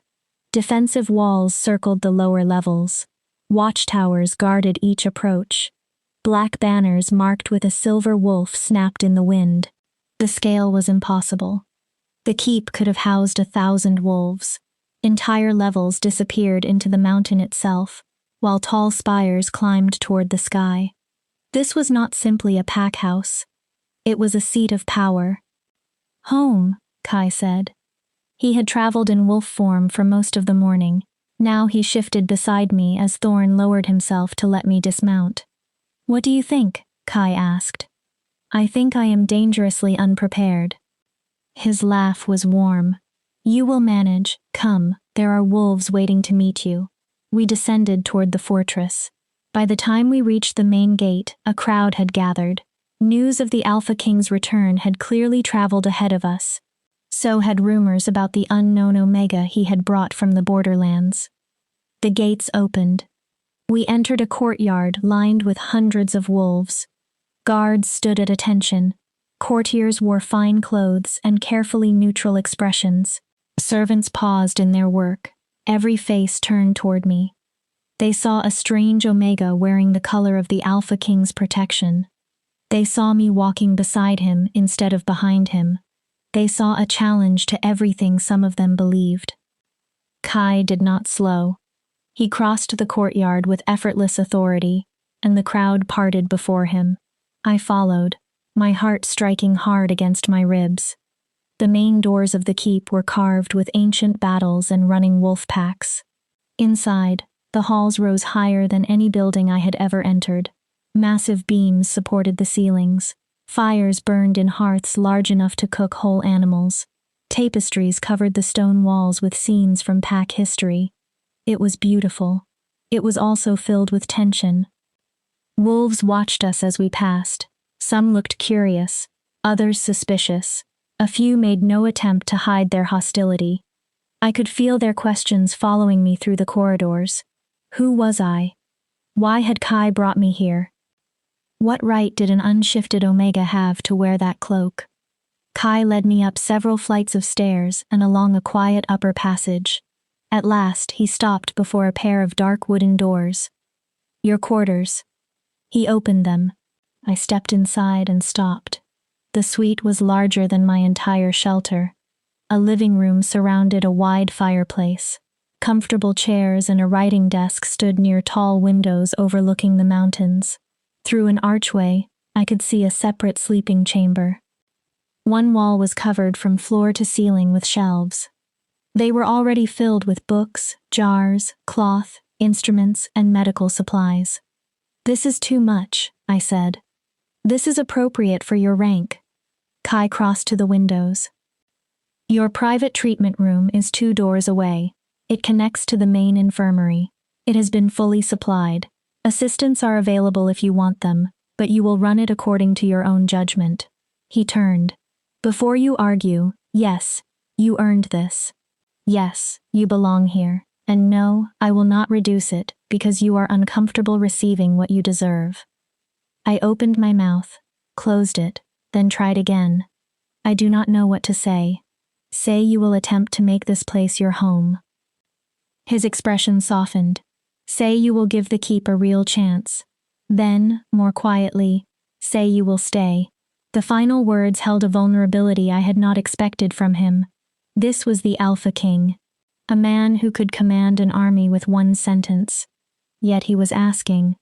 "I will stay," I said. "I will try. That is all I am asking." He walked toward the door, then paused. "There is a formal dinner tonight. My senior advisors, the inner pack, and several visiting dignitaries will attend. I intend to introduce you and establish your position clearly." My stomach dropped. A formal dinner with hundreds of wolves? 20. Kai looked almost amused. "Small, intimate. I do not know anything about court politics. You will learn quickly." His expression became serious again. I will not lie to you. Some of my advisors still believe Omegas should be useful and silent. They consider your place here an attack on the natural hierarchy. Tonight, they will test you. That is supposed to make me feel prepared? No. It is supposed to prevent surprise. He held my gaze. They will question you. They will search for weakness. They may attempt to provoke you into proving their worst assumptions. What am I supposed to do? Nothing extraordinary. Be the woman who opened her door during a blizzard, because leaving injured wolves outside was wrong. His voice steadied me. You do not have to convince them that you deserve to exist. You do not need to defend every choice I made. You only need to be yourself. I thought of my shelter, the storm, and the decision that had changed everything. Yes, I said, I can do that. Good. Dinner begins at sunset. Someone will escort you. He stepped into the corridor. Until then, rest, explore, become familiar with the rooms. He looked back one final time. And Vera, thank you for being brave enough to come here. Thank you for giving my vision a chance. Then he left. I lowered myself into a chair by the fire and tried to calm my breathing. The afternoon passed as I explored the suite. A private bathing room stood beyond the sleeping chamber. It had heated water, clean towels, and soaps scented with lavender and pine. I washed away the exhaustion of travel and tried to prepare for the evening. Someone had filled the wardrobe with clothes. Several dresses hung inside, all in shades of dark blue, charcoal, and silver. Each was finer than anything I had ever touched. I chose the simplest gown, midnight blue with narrow silver embroidery at the collar and cuffs. It fit perfectly. That meant someone had studied my measurements closely enough to have it made or altered before I arrived. I was finishing a braid when someone knocked. Come in. I expected a servant. Instead, a tall woman entered. She had auburn hair, sharp green eyes, and the composed bearing of someone accustomed to authority. Black and silver marked her as Northern Pack, but the quality of her clothing and the confidence in her posture suggested rank far above an ordinary courtier. Her gaze moved over me in one efficient assessment. You are the Omega. I am Vera, I corrected. And you are? A small smile touched her mouth. Direct. That may help you tonight. She stepped farther into the room. I am Sienna, senior advisor to the Alpha King and head of the council. She studied me again. I have been sent to escort you to dinner and offer advice that might keep you alive. How reassuring. I am not here to reassure you. She sat across from me with elegant ease. I am here because Kai asked me to help you navigate the evening, and my loyalty to him is strong enough that I am willing to try. Her green eyes sharpened. But we should begin honestly. I do not understand why you are here. I do not understand what Kai sees in an Omega who cannot shift. And I certainly do not understand why you have been given status that others spent decades earning. Her bluntness was brutal. It was also easier to respect than false kindness. I saved his inner pack during the storm. So I heard. Sienna leaned forward. Here is what you need to understand. The Northern Pack does not rely on simple dominance. At least, not anymore. Kai has spent 15 years replacing fear with competence, loyalty, and results. She folded her hands. Many wolves support him. Others want his father's methods restored. They believe mercy has weakened us, and that Omegas should never possess authority. And my presence helps them. Your presence is either proof that Kai's reforms work, or evidence his enemies can use against him. Her expression did not change. You are a test case. The words landed heavily. If you succeed, if you demonstrate that an Omega can hold status because of skill rather than birth, you strengthen every change he has made. And if I fail? You give the old guard exactly what they need to challenge him. That is an unreasonable burden for one person. Yes, Sienna said. It is. She rose. That is why you need to survive tonight. She began listing instructions. Sit where Kai places you. Do not interrupt unless the insult demands an answer. Do not respond to every provocation. Remain calm. Speak honestly. Most importantly, do not show them fear. I am afraid. Then do not let it control your voice. She moved toward the door, then paused. They will ask questions designed to expose ignorance. They will use subtle insults and pretend they are ordinary conversation. Your task is not to impress them. It is to remain standing. Have I truly earned the place Kai gave me? Sienna considered the question. You opened your door to strangers during a deadly storm. You risked your own life because you could not watch others die. Something close to respect entered her face. I do not understand that choice, but I respect it. It was the closest thing to approval I had received from anyone besides Kai and Thorn. Thank you. Do not thank me yet. She opened the door. Come, it is time. I followed her into the corridor. The weight of the cloak, the dress, the position, and every Omega who had ever been told she was worthless, seemed to settle across my shoulders at once. Dinner was waiting. So was the first true test of whether I belonged in the Northern Keep. Chapter 6. The Council's Test. The dining hall was intimate in the most intimidating possible way. A single long table filled the center of the room. It had been carved from dark wood and polished until candlelight shone across its surface like water. Silver holders lined the table. Flames flickered against stone walls covered in tapestries of ancient victories. 20 chairs surrounded it. 17 were already occupied when Sienna led me inside. Every conversation stopped. Every face turned toward me. I felt their judgment as clearly as touch. They examined my dress, my cloak, my posture, and the distance between me and Sienna. They were searching for weakness. At the head of the table, Kai met my eyes. The pressure in my chest eased slightly. He stood. Because he rose, everyone else was forced to stand with him. The gesture was simple. The message was not. Counselors. Honored guests, Kai said. His voice carried easily through the room. This is Vera, healer to my inner pack and the newest member of our court. He indicated the empty chair at his right. It was the place of highest honor, usually reserved for the second or most trusted advisor. Giving it to me announced my rank more clearly than any speech could have. It also placed a target directly over my heart. I crossed the room with my head raised while every gaze followed me. Kai pulled out the chair. Another deliberate mark of respect. I sat, and only then did the rest of the table settle. Allow me to make the introductions, Kai continued. He began with Sienna, seated 3 places away. You have met my senior advisor. Then he gestured to my left. Thorn, my second. Thorn grinned, the scar on his cheek shifting with the expression. We are already closely acquainted. Several members of the inner pack laughed softly. The others remained expressionless.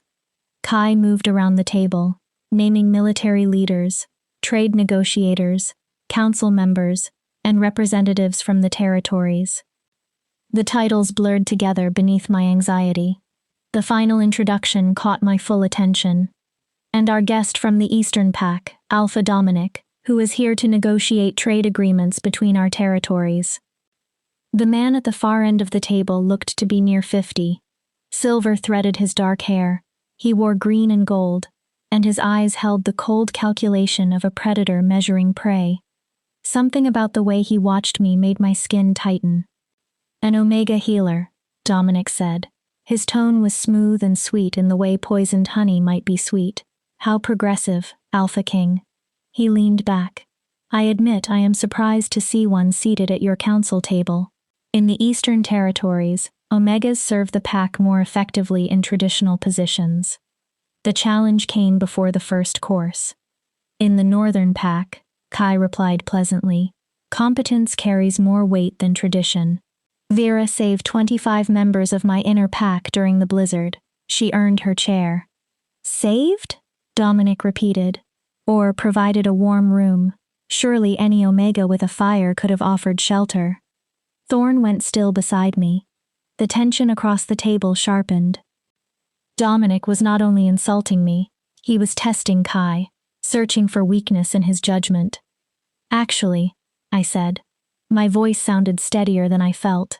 I treated severe battlefield injuries and advanced hypothermia. 3 wolves would have died without immediate intervention. I met Dominic's gaze. So no, Alpha Dominic. Not every Omega with a warm fire could have done the same. Silence cut across the room. I had contradicted a visiting Alpha.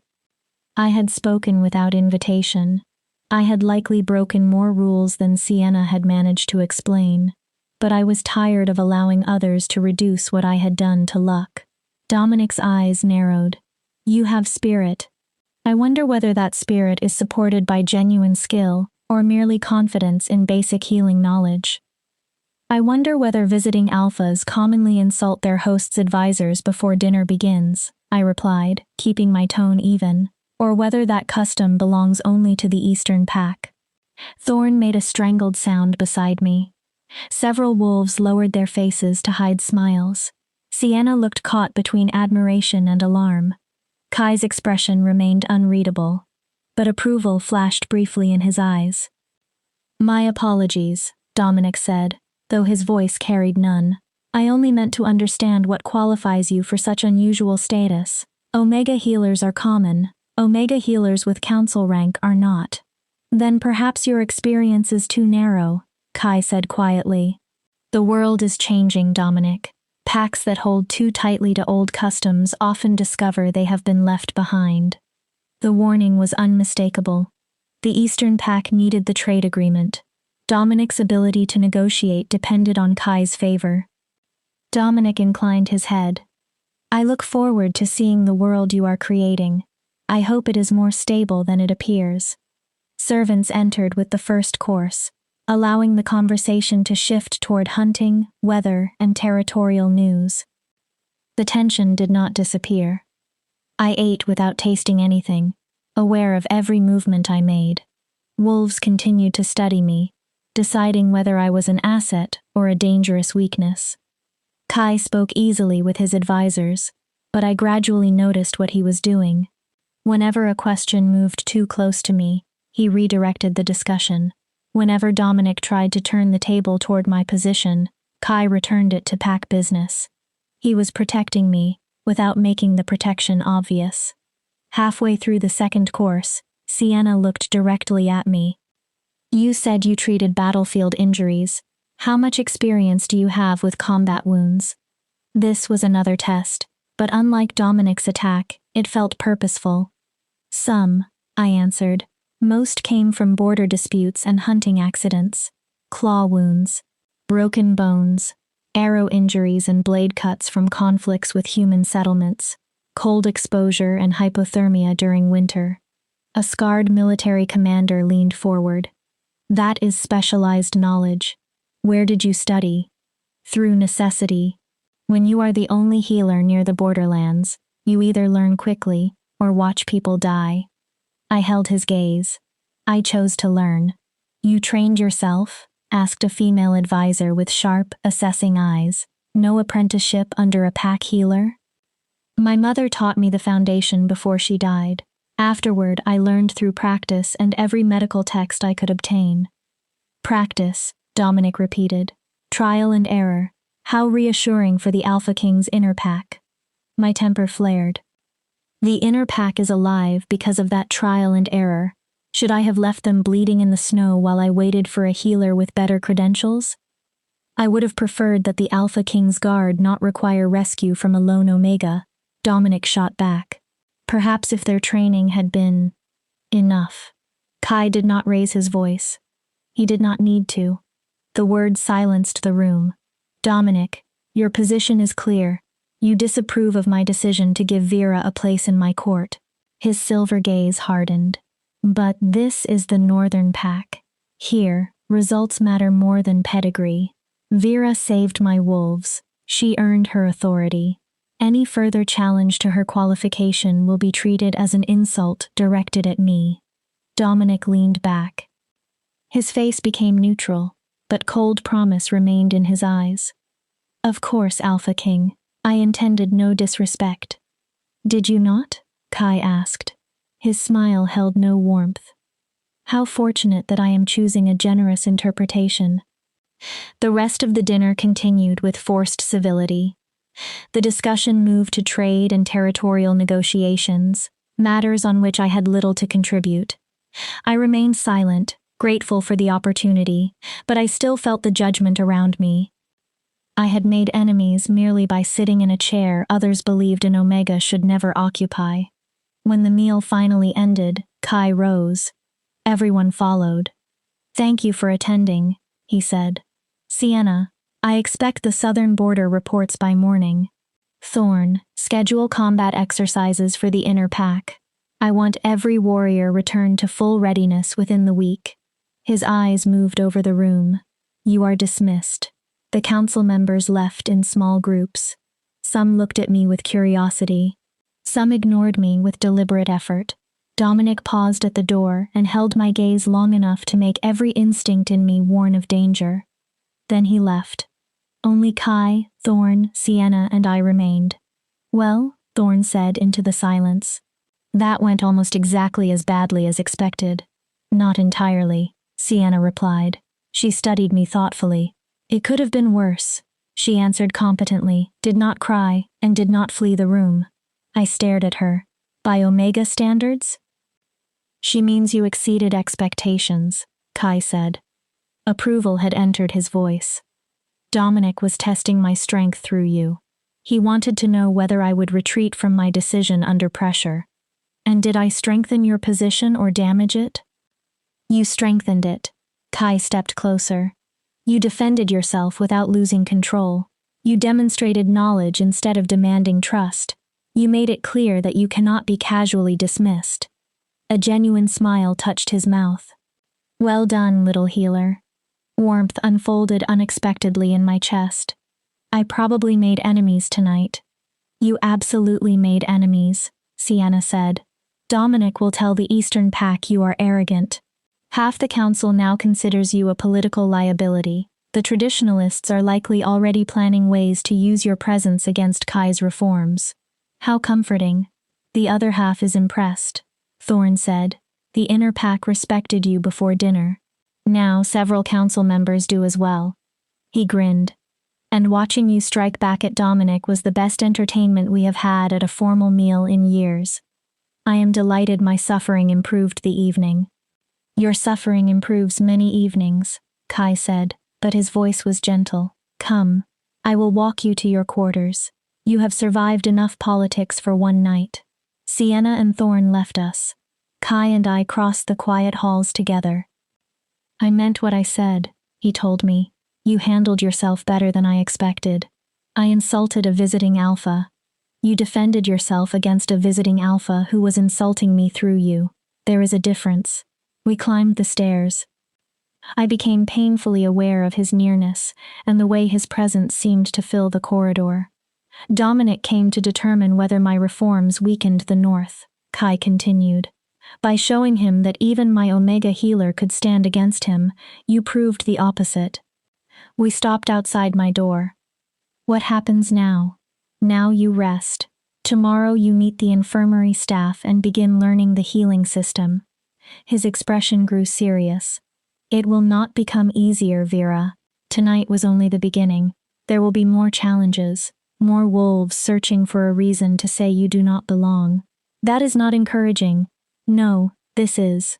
He reached for the edge of my cloak and straightened it with careful fingers. "You have already survived things that should have killed you. You are stronger than those wolves understand." His gaze held mine. "And you are no longer alone. You have the loyalty of my inner pack. You have my protection. You have a place here that no one can take unless you surrender it." I wanted to believe him. But one dinner could not erase 23 years of rejection. "Thank you," I said, "for defending me, for trusting that I could face them. Always, little healer." His eyes seemed almost luminous in the dim corridor. "Sleep. Tomorrow is another beginning." He walked away. I entered my quarters, closed the door, and leaned against it as the strain of the night finally crashed through me. I had survived my first dinner at court. I had challenged a hostile alpha. I had made enemies. Perhaps I had earned the smallest measure of respect, but as I changed and climbed into the enormous bed, I could not forget Dominic's cold stare. I could not forget the council members who had watched me like a problem requiring removal. Kai was attempting to build something new, and somehow, I had been placed at the center of it. I only hoped I could survive the real test when it came. Chapter 7. The Breaking Point. The next 3 weeks passed in a blur of unfamiliar demands. Kai kept his promise and gave me control of the healing facilities. The main infirmary was larger than the shelter I had left behind. Shelves held medicines I had only read about. Cabinets overflowed with clean bandages, surgical tools, dried herbs, tinctures, and equipment that would have taken me years to collect alone. 3 assistant healers worked beneath me. They regarded me with different mixtures of curiosity, doubt, and reluctant respect. I buried myself in the work. Work was safe. Injuries made sense. Fever followed patterns. Wounds could be cleaned, stitched, wrapped, and watched. Supplies could be counted and organized. Court politics obeyed no rules I understood. The traditionalists attacked through 1,000 small injuries. They forgot to include me in meetings that involved the infirmary. They questioned my treatment decisions in front of patients. During council discussions, they spoke over me, or dismissed my conclusions as the Omega's view, giving the phrase just enough contempt to make its meaning clear. I endured it. I kept my head down. I treated my patients. I reminded myself that competence would eventually speak louder than prejudice. The visiting delegations were harder. News had spread through the 5 territories that Kai had given council status to an Omega who could not shift. Some packs sent representatives because they were genuinely interested in his reforms. Others came searching for proof that the Northern Pack had become weak. Each visit brought another test, another question asked with a smile, another insult disguised as tradition, another wolf waiting for me to stumble. Kai defended me every time, publicly, firmly, without hesitation, and I began to hate it, not because I was ungrateful. His protection mattered. But every time he stepped in, I felt less like an advisor and more like a burden he was forced to carry. Less like a healer and more like a political symbol he had to protect from being shattered. It made the traditionalists appear correct. I was the weakness their king constantly had to shield. Everything finally broke during my 4th week at the keep. The afternoon was gray and bitterly cold. I was in the infirmary stitching a deep cut across a young guard's arm. He claimed it came from a training accident. The wound looked more like a deliberate blade strike, but I did not press him while he was tense beneath my hands. I had nearly finished the final stitch when the infirmary door slammed open. 3 wolves entered wearing the insignia of the council guard. The man leading them was Gareth, a senior traditionalist I recognized from council sessions. From the first day, he had made his opinion of me clear. Omega, he said. He did not use my name. You are required in the main hall. The council is in session. I kept my eyes on the wound. I am treating a patient. The council can wait. It cannot. Gareth moved closer. The Alpha King has ordered your immediate attendance. That made me pause. Kai knew better than to interrupt treatment for politics. He had specifically declared that medical care took priority unless there was a true emergency. What happened? I tied the last stitch and reached for a bandage. The council has concerns about your handling of the Eastern Infirmary's supplies. Questions have been raised about your competence. My hands stilled. 2 weeks earlier, I had reorganized the Eastern Infirmary's stock, after discovering it held far more medicine than its patient volume required, while the main facility was rationing critical supplies. I redistributed the excess according to need. It was logical, necessary. Patient care had already improved. It had also humiliated Aldrich, the healer who had managed the Eastern facility for decades. He was a traditionalist who believed Omegas should never control medical decisions. My competence, I repeated. Based on what evidence? That is what the council wants to discuss. Gareth's smile turned cold. Unless you intend to refuse a direct summons from the Alpha King. It was a trap. I could feel the shape of it. Refusing would only give them more ammunition. Fine. I secured the guard's bandage, removed my blood-stained apron, and washed my hands. Take me there. The walk to the main hall felt like a march toward execution. Wolves stopped to watch us pass. Curiosity filled some faces. Satisfaction appeared on others. The rumor had already spread. The Omega was finally being called to account. When the doors opened, I understood how carefully the confrontation had been arranged. The hall was crowded. Not only council members but dozens of other wolves had gathered to witness whatever humiliation had been prepared. Kai stood at the front of the room. His face revealed nothing. Sienna stood beside him, equally controlled. Thorn leaned against a wall with his arms crossed. Fury burned beneath his stillness. In the center of the hall stood Aldrich, wearing the expression of a man deeply wounded by injustice. Vera, Councillor Brennan said. He was one of the loudest opponents of Kai's reforms. Thank you for coming. We have concerns regarding your recent redistribution of medical supplies. What concerns? Aldrich reports that the Eastern Infirmary has been left dangerously understocked. He claims the facility can no longer handle serious injuries and that wolves in that district are now at risk. It was a lie. A deliberate, calculated lie. That is false, I said clearly. The Eastern Infirmary held an unreasonable surplus of low-use medicine while the main infirmary faced shortages. I moved supplies according to patient volume and treatment needs. I looked at Aldrich. The Eastern facility has everything required to function safely. It simply no longer has enough surplus to supply the entire keep twice over. You question my professional judgment? Aldrich demanded.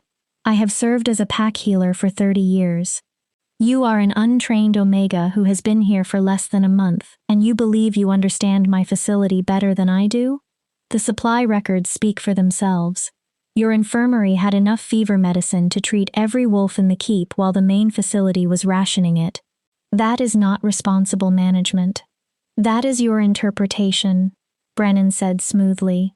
The interpretation of an Omega with no formal education, no recognized apprenticeship, and very little experience overseeing a pack-wide medical system. Sienna's voice cut in. She has the Alpha King's authority. Does she? Brennan turned toward Kai with an expression of carefully constructed concern. Alpha King, with respect, this situation illustrates what many of us have tried to explain. Giving unprecedented control to an unqualified Omega creates danger, regardless of her intentions. His tone remained calm and reasonable. She saved members of the inner pack during the storm, and for that we are grateful. But gratitude should not replace judgment. Some responsibilities require more than compassion and good fortune. Kai's voice became dangerously soft. Are you suggesting my judgment was mistaken? I am suggesting the debt has been honored. Brennan spread his hands. Vera has received protection, status, and recognition. She could continue healing under proper supervision, but council authority and unrestricted access should belong to wolves who have proven themselves over years of service, not through one dramatic rescue. My stomach turned cold. This had never been about supplies. The entire hearing had been designed to remove my authority and force me into the role they believed an Omega deserved. Useful, silent, subordinate. I looked at Kai. He was watching me instead of Brennan. Something in his eyes stopped me. He was waiting to see whether I would defend myself or stand silently until he rescued me again. Anger surged through every layer of exhaustion. I was angry at the constant tests, angry at having to prove my right to breathe inside every room I entered, angry at the wolves who treated my existence as a threat, and angry at Kai for placing me at the center of a battle I had never chosen. You want to discuss judgment? I said. My voice came out harder than I expected.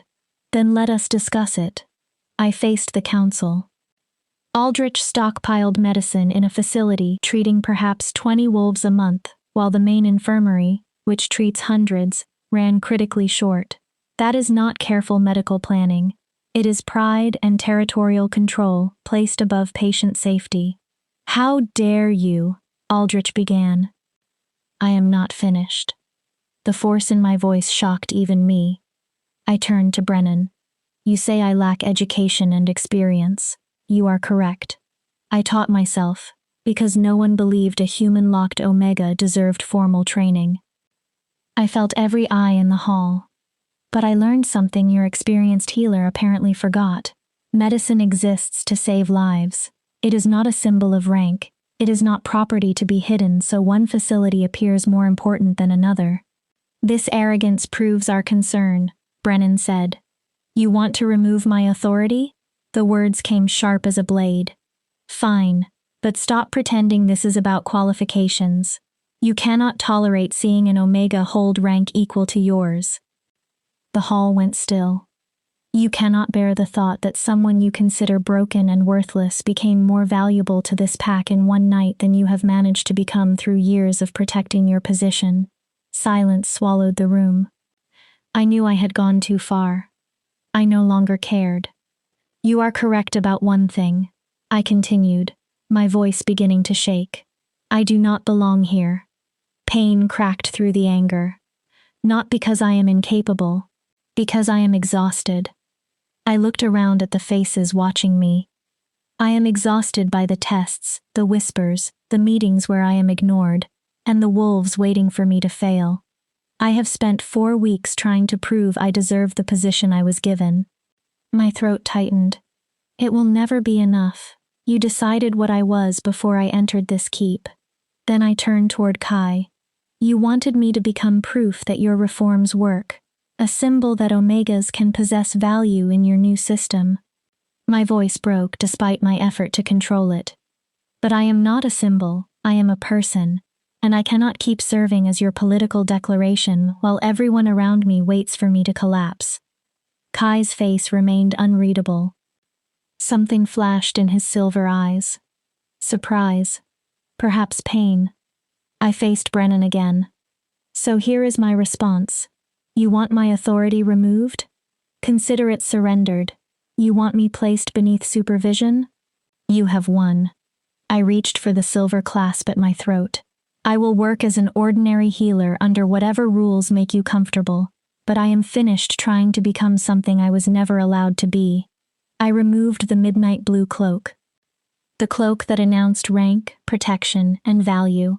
I laid it carefully on the table. Thank you for the opportunity, Alpha King, but I believe we both know this was a mistake. Then I walked out. No one stopped me.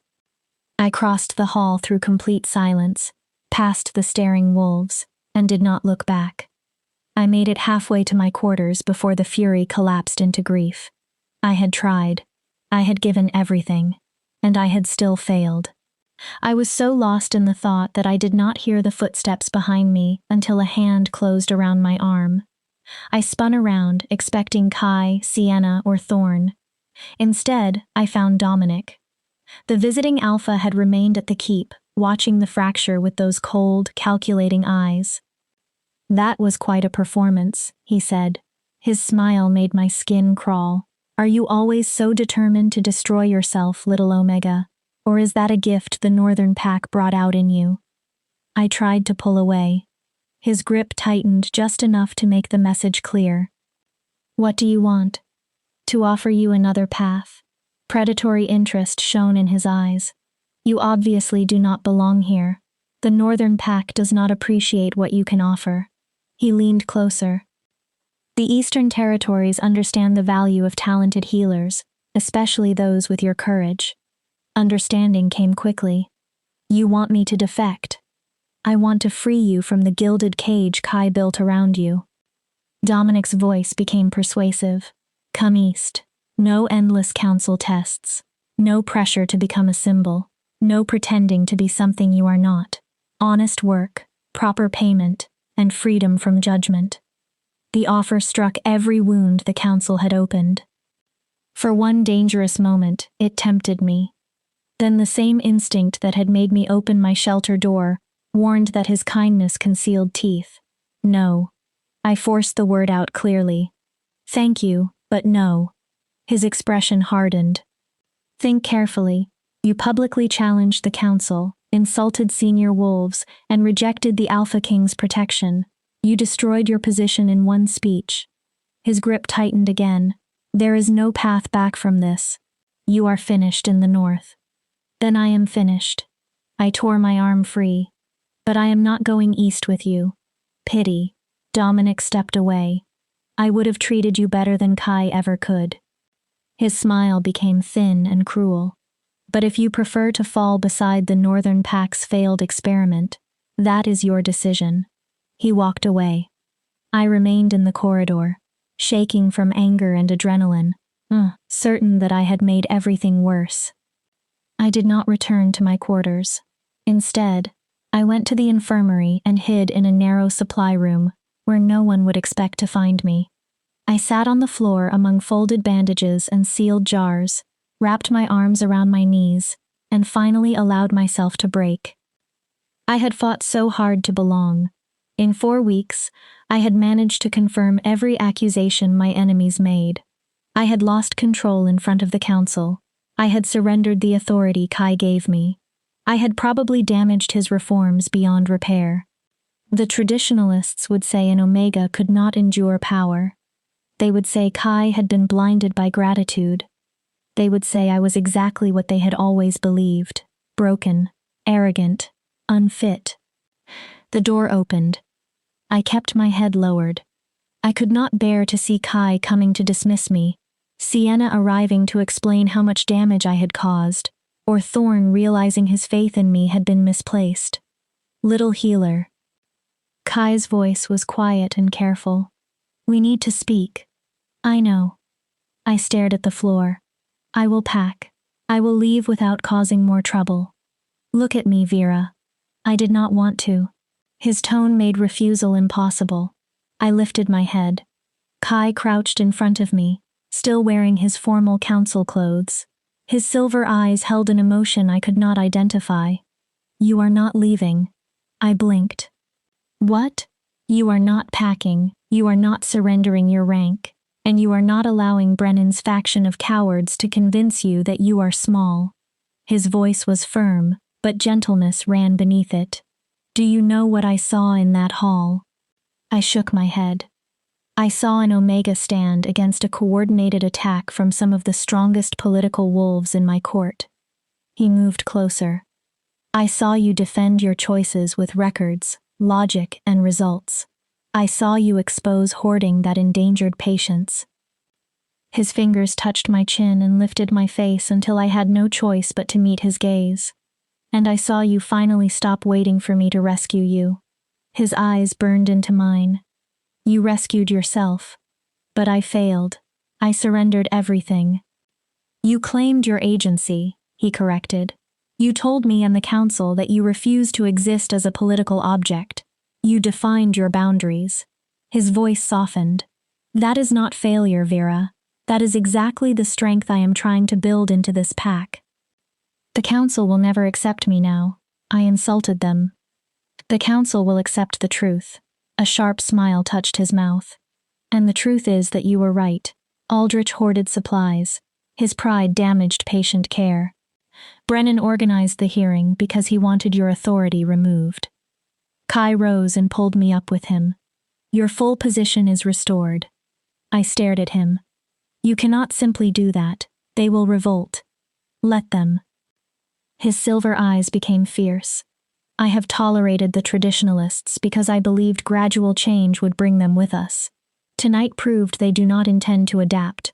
They intend to undermine every reform until nothing remains. What are you going to do? Call their bluff. He released my hand, but remained close. Tomorrow, I will announce that any counselor unable to work with you may resign. The reforms are permanent. The Northern Pack moves forward, or it does not move at all. His gaze held mine. And you are going to stop apologizing for occupying the space you earned. What if I cannot? The question escaped small and broken. What if they are right? What if I am only pretending to be someone stronger than I am? Kai raised both hands and held my face. The gentleness of the gesture almost destroyed the last of my control. Then you are a frightened, damaged Omega who saved 25 lives during a blizzard. His thumb brushed my cheek.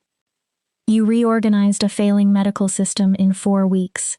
You faced hostile alphas, hostile counselors, and relentless judgment without surrendering who you are. His voice lowered.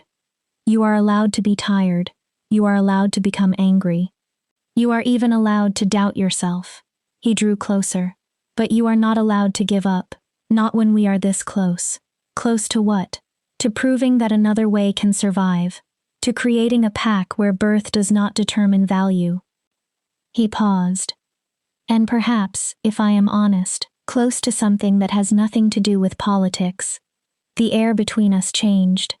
His silver eyes searched mine. I have spent 4 weeks watching you remain brave when every part of you wanted to run. I am beginning to think. He stopped. Think what? I whispered. That conversation comes later. Kai lowered his hands. First, we survive tomorrow's council meeting. A rare uncertainty entered his smile. After that, we will see. He left before I could question him. I stood alone among the medical supplies, my heart racing and my world shifting beneath my feet. Tomorrow, the real fight would begin. But this time, I would not face it alone. Chapter 8. The Alpha King's Choice. I did not sleep that night. I sat beside the window and watched the moon cross the mountains, while every moment of the council disaster replayed in my mind. Every word I had thrown like a weapon. Every alliance I might have damaged. Every way I could have ruined what Kai had spent 15 years building. Beneath all of it waited the sentence he had left unfinished in the supply room. After that, we will see. See what? What had he almost admitted before he stopped himself? Dawn came too quickly, turning the mountain peaks gold and crimson. I dressed carefully in the same midnight blue gown, but I left the cloak folded on the table. If Kai required me at the council meeting, I would attend. But I would go as myself. Not as proof of his reforms. Not as a symbol placed in a chair for political effect. Only as Vera, the healer who had somehow become part of a revolution she never asked to lead. A knock came precisely at sunrise. I expected Thorn or Sienna. Kai stood outside. He still wore the formal clothes from the previous night. The shadows beneath his eyes suggested he had slept no more than I had. Walk with me, he said. This time it was clearly a request. I followed him through quiet corridors and down a staircase I had never used. At the end of a narrow passage, he opened a door onto a balcony facing east. The view stopped me. Mountain ranges stretched beyond sight. Dawn light touched the highest peaks while the valleys remained filled with blue shadow. The world below looked endless and untouched. My father brought me here, Kai said. He rested his hands on the stone railing. Usually after he had beaten me for some failure he invented. My chest tightened. He would stand in this exact place and tell me weakness was unforgivable. Mercy was stupidity. A true alpha ruled through terror. His jaw hardened. Then he made me watch while he punished whichever servant or Omega had shown me kindness. Kai, I am not telling you this because I want sympathy. He turned, and old pain haunted his silver eyes. I am telling you because you need to understand the enemy I have been fighting, not only rebels or hostile packs. My father's legacy still lives inside this keep. He looked back over the mountains. Some wolves remain convinced his methods were right. They believe my reforms are weakness. They want Omegas reduced to property again. I know that world, I said. I lived in it before you found me. Yes. He faced me again. And that is why what I told you last night was not entirely true. My stomach dropped. What part? The part about you being a political symbol. He drew a slow breath. When I first brought you here, that was exactly how I saw the opportunity. An Omega had saved my inner pack.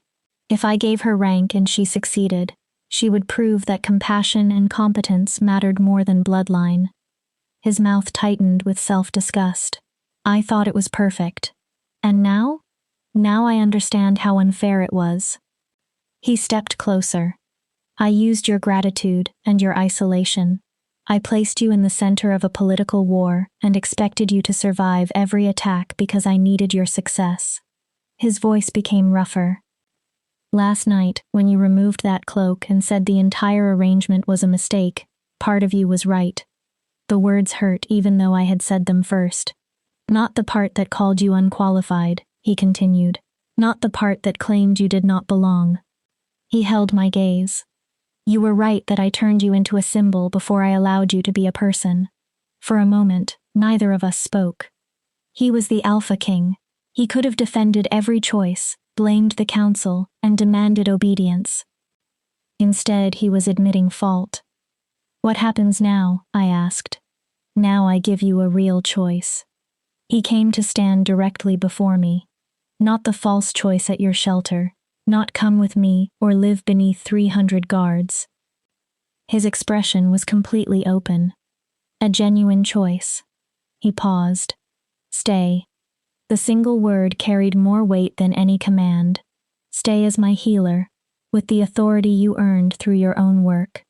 Help me build this pack into something better. Something vulnerable crossed his face. And allow me to know you as Vera, not the Omega who saved my wolves, the woman who reads medical texts beside the fire, rearranges supply rooms with terrifying efficiency, and argues with me when she believes I am wrong. My heart began beating faster. Or leave. He said it without hesitation, though pain flickered behind the words. I will provide supplies, protection, and a home in any territory you choose. The debt is settled. No guard will follow you, no obligation will bind you. His voice softened. You may go wherever you wish and become whoever you choose. And what do you want? Kai looked at me for a long moment. I want to hope you stay. The honesty in his voice stole my breath. Not because you owe me, not because of duty or politics. His eyes searched mine. Because you want to, because you see something here worth choosing. I thought of my shelter. The life there had been quiet, safe in its own narrow way. If I left the keep, I could return to obscurity and never again have to prove myself before a council. Then I thought of the infirmary, of the patients who had begun to trust me, of Thorne's friendship and Sienna's reluctant respect, of the changes already improving lives, and of Kai looking at me as though he saw what I could become rather than what I lacked. I want to tell you a riddle, I said. He blinked. A riddle? One my mother taught me. I moved beside him at the railing. What breaks when you speak its name? Kai considered it. Silence? That is what most people answer. Or secrets. Or promises. I smiled faintly. But my mother's answer was nothing. I do not understand. The riddle convinces you that something fragile must shatter when named. But nothing truly worth having breaks that easily. I turned toward him. My entire life, people told me I was broken. That one failure would prove I should never have been trusted. That pressure would shatter me. My voice steadied. But I am not fragile. I am scarred. I am tired. I am afraid of failing. I held his gaze. But I do not shatter. I know. Do you? He went still. For 4 weeks, you protected me from every difficult moment. You defended me before I could speak. I appreciate why you did it. I searched for the right words, but it made me feel as though you expected me to break, as though you trusted your protection more than my strength. I was trying to help. I know. I moved closer. What I need is not someone who stands in front of me every time danger appears. My voice softened. I need someone who trusts me to fight. Someone who stands beside me. Someone who believes I am strong enough even when I am frightened. Kai studied me in silence. Then a slow smile changed his face. Warm, genuine, almost relieved. You are right. He held out his hand. I treated you like a wolf who needed rescue when what you needed was support. His palm remained open between us. So this is my promise. If you stay, I will not hide every battle from you. I will stand with you through them. His silver eyes held mine. I will not make choices for you. I will trust you to make your own, and I will not demand perfection. You may be exactly who you are. I looked down at his hand. This man had brought me north through manipulation and impossible expectations. He had also seen value in me before I could see it in myself. He had defended me with everything he possessed. Now he was offering something different from protection. Partnership. I placed my hand in his. I am staying. His fingers closed around mine. Not because of debt, not because I owe you. I drew a breath. I am staying because I want to discover what we can build. The pack? He asked. The reforms. The infirmary. All of it. And us? The question was quiet, uncertain, more vulnerable than anything I had ever heard from him. I do not know what us means yet, I admitted. I am still learning who I am here. Adding something more feels overwhelming. I understand. He did not release my hand. May I tell you what I see now when I look at you? You already have. Strength, courage. No. He stepped nearer. That was what I saw first. His thumb moved slowly across the back of my hand. Now I see someone who makes me want to become better, someone who forces me to live by my ideals instead of merely declaring them. His voice dropped. You look at me and see Kai, not a king, not a reformer, not a son trying to escape his father's shadow. My breath caught. Kai, I am not asking you for an answer. He spoke quickly, as if afraid I might pull away. I am only giving you the honesty you deserve. I brought you here for political reasons. His eyes darkened with feeling. But I want you to remain for personal ones. The world seemed to narrow to the space between us. If one day you want to discover what us could mean, I will wait. How long? As long as you need. I should have retreated. An Omega and an Alpha King stood on opposite sides of a power imbalance, too dangerous to ignore. Gratitude, proximity, and crisis could all imitate feelings that were not real. Instead, I tightened my hand around his. Ask me again in 6 months. His brows lifted. When I understand my place here. When we survive whatever disaster today's council creates. When we can be certain this is not gratitude or the intensity of what happened. A crooked smile appeared. I can wait 6 months, little healer. I could wait 6 years. Begin with 6 months. Warmth opened in my chest. We stood together while the sun rose over the mountains, our hands still joined. It was not love, not yet, but it was the possibility of love, a beginning built from honesty, trust, and enough space to grow. We should go, Kai said at last. The council will be gathering. Are you truly going to make them choose between supporting the reforms and resigning? Yes. His expression hardened. I have compromised too long. The traditionalists will never accept the changes. They will keep attacking individual wolves until the structure collapses. He looked at me. It is time to draw a line, and I need you beside me when I do it. Beside you, I repeated. Not behind me. Then that is where I will stand. We walked through the keep together. Wolves stopped and stared as we passed. This time, I did not lower my eyes. Kai did not walk ahead to shield me. He did not put his body between me and every judgmental glance. He simply remained beside me. The council chamber was full when we arrived. Brennan and his faction occupied one side. Sienna and the strongest reformists sat opposite them. Several undecided members filled the spaces between. The battle lines were visible. Dominic had also returned, watching with open calculation. He had probably come hoping to see the northern pack tear itself apart. Kai did not sit in the high chair. He stood in the center of the room, commanding attention without needing a throne. Thank you for coming, he said. His voice filled the chamber.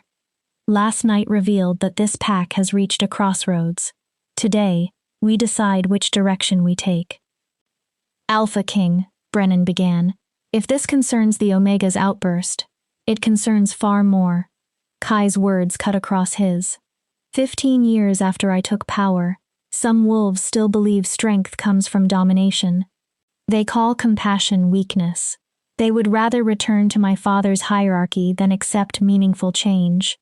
Murmurs spread around the room. Last night, you organized a public attack on my healer. Kai fixed his silver gaze on Brennan. You used false claims about medical supplies to question her competence. You filled the hall with witnesses so her humiliation would become spectacle. His voice remained calm. You attempted to prove she did not belong.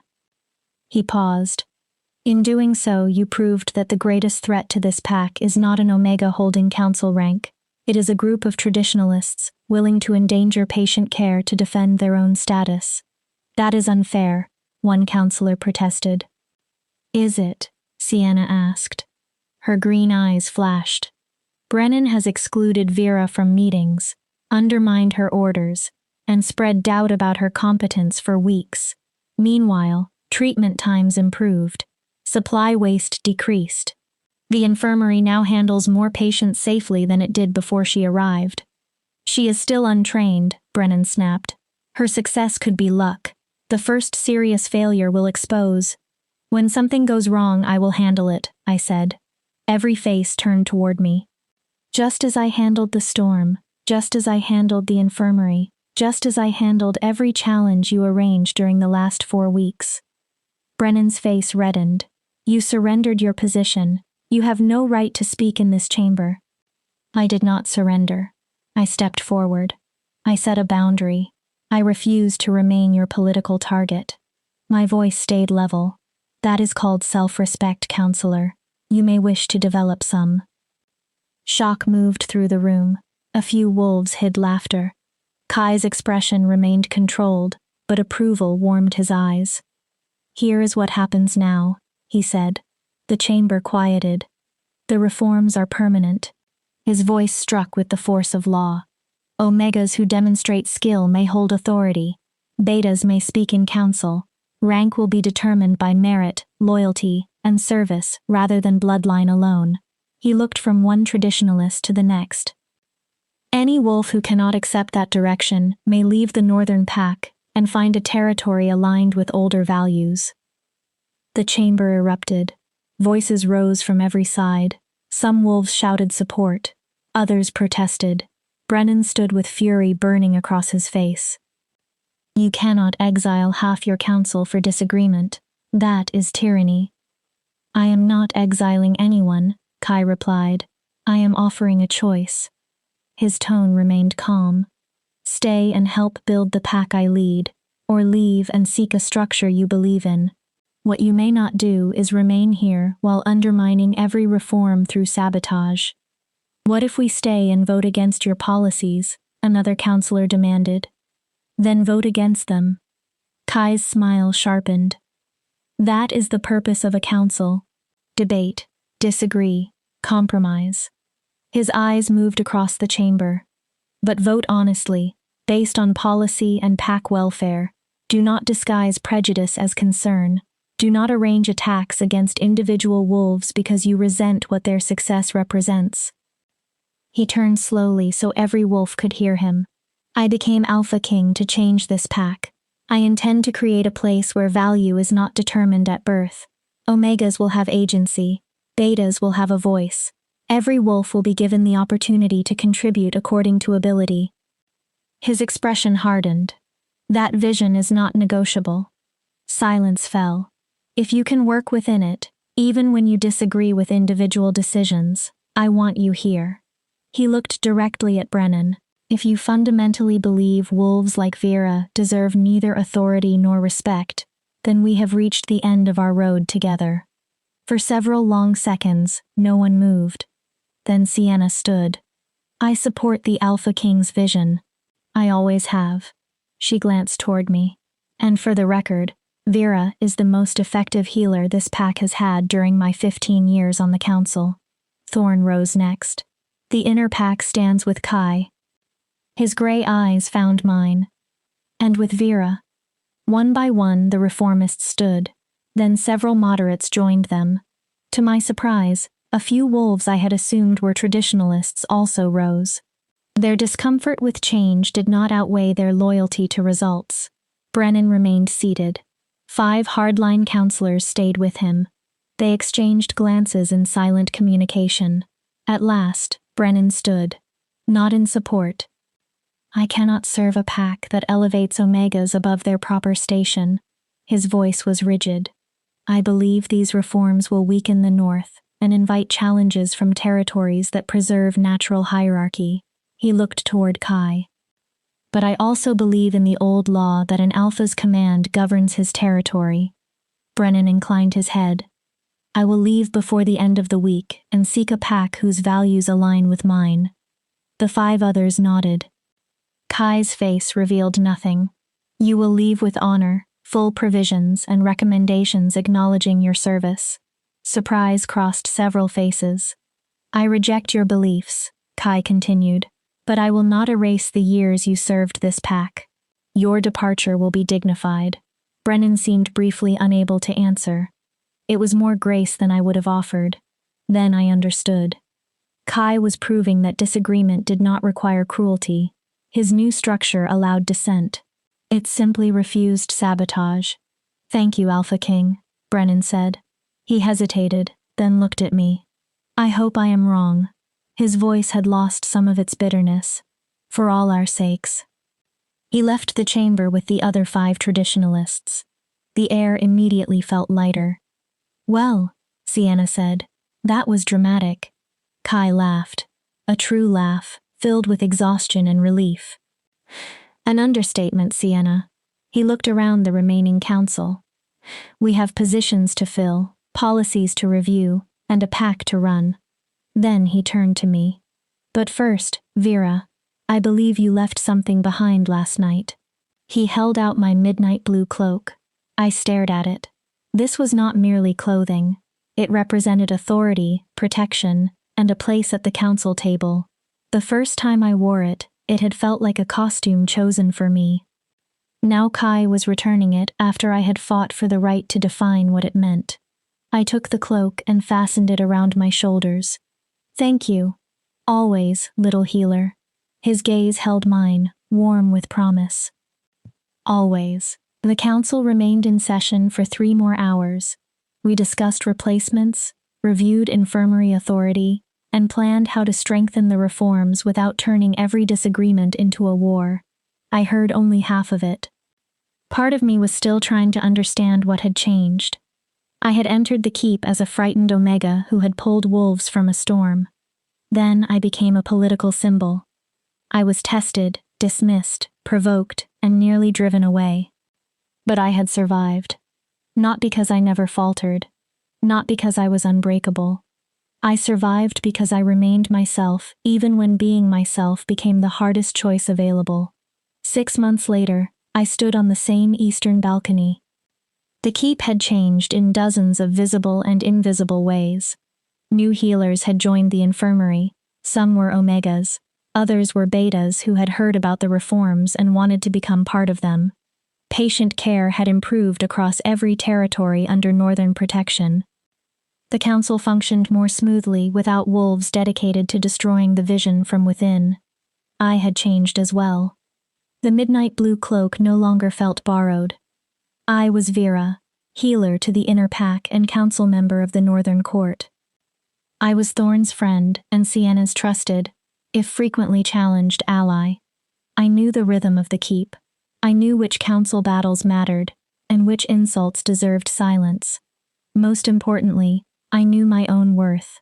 Not perfectly, but enough. You are thinking too loudly. Kai's voice came from behind me. I could hear it from the corridor. I turned. He leaned against the doorway in council clothes, watching me with an expression that had become familiar over the previous months. Patient. Interested. Warm in a way he rarely allowed others to see. I was remembering. Dangerous habit. I smiled. 6 months ago, you stood here and told me to ask again. I remember. He came to the railing and stopped beside me, our shoulders nearly touching. Are you asking? I looked at him fully. At the Alpha King who had gambled his reforms on an Omega no one valued. At the man who had learned to stand beside me instead of in front of me. At Kai, who brought medical texts from distant territories, argued with me in council, and made me laugh when I least expected it. I am asking. His attention sharpened. What did you mean when you said you wanted to discover what us could become? His smile arrived slowly. 6 months ago, I believed you were remarkable because you saved my inner pack. And now? Now I have nearly 1,000 other reasons. Such as? The ruthless way you organize supply cabinets. I laughed. The way you challenge me in council when you believe I am wrong. The way you treat every patient with the same care, including wolves who still question whether you deserve your rank. He turned toward me. The way you force me to become better, not only as a king, but as a man. My heart began to race. That is a great deal of remarkable. You are a great deal of remarkable, little healer. He lifted one hand and tucked a loose strand of hair behind my ear. His fingers lingered. So here is my question. His silver gaze searched mine. I said I would wait as long as you needed. I meant it. His voice became slightly unsteady. But I would like to stop waiting. I want to discover what this can be, what we can be. He paused.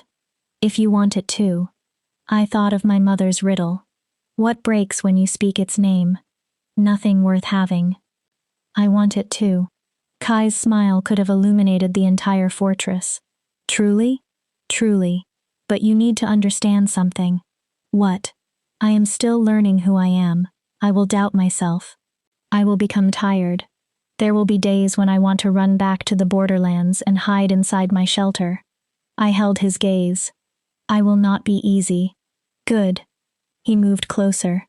Easy is dull. I prefer remarkable. Then he kissed me. At first, the kiss was gentle and uncertain, as though he feared I might step away. I did not. I leaned toward him, into the warmth of his body, and the promise we had spent 6 months refusing to name. The kiss deepened. All the tension, restraint, and possibility between us finally became real. When we separated, neither of us was breathing steadily. So, Kai said, his voice rougher than usual, does this mean you are staying permanently? I am staying. I smiled. Not because you saved me, not because I owe you, because this is where I choose to be. With me, with you, with the pack, with this impossible, frightening, extraordinary thing we are building. I rested my hands against his chest. Fair warning. I will probably drive you mad. You already do. Kai pulled me into his arms. You already do, little healer. We stood together as sunset spread across the mountains. The Alpha King and the Omega who could not shift. For the first time in my life, something settled completely inside me.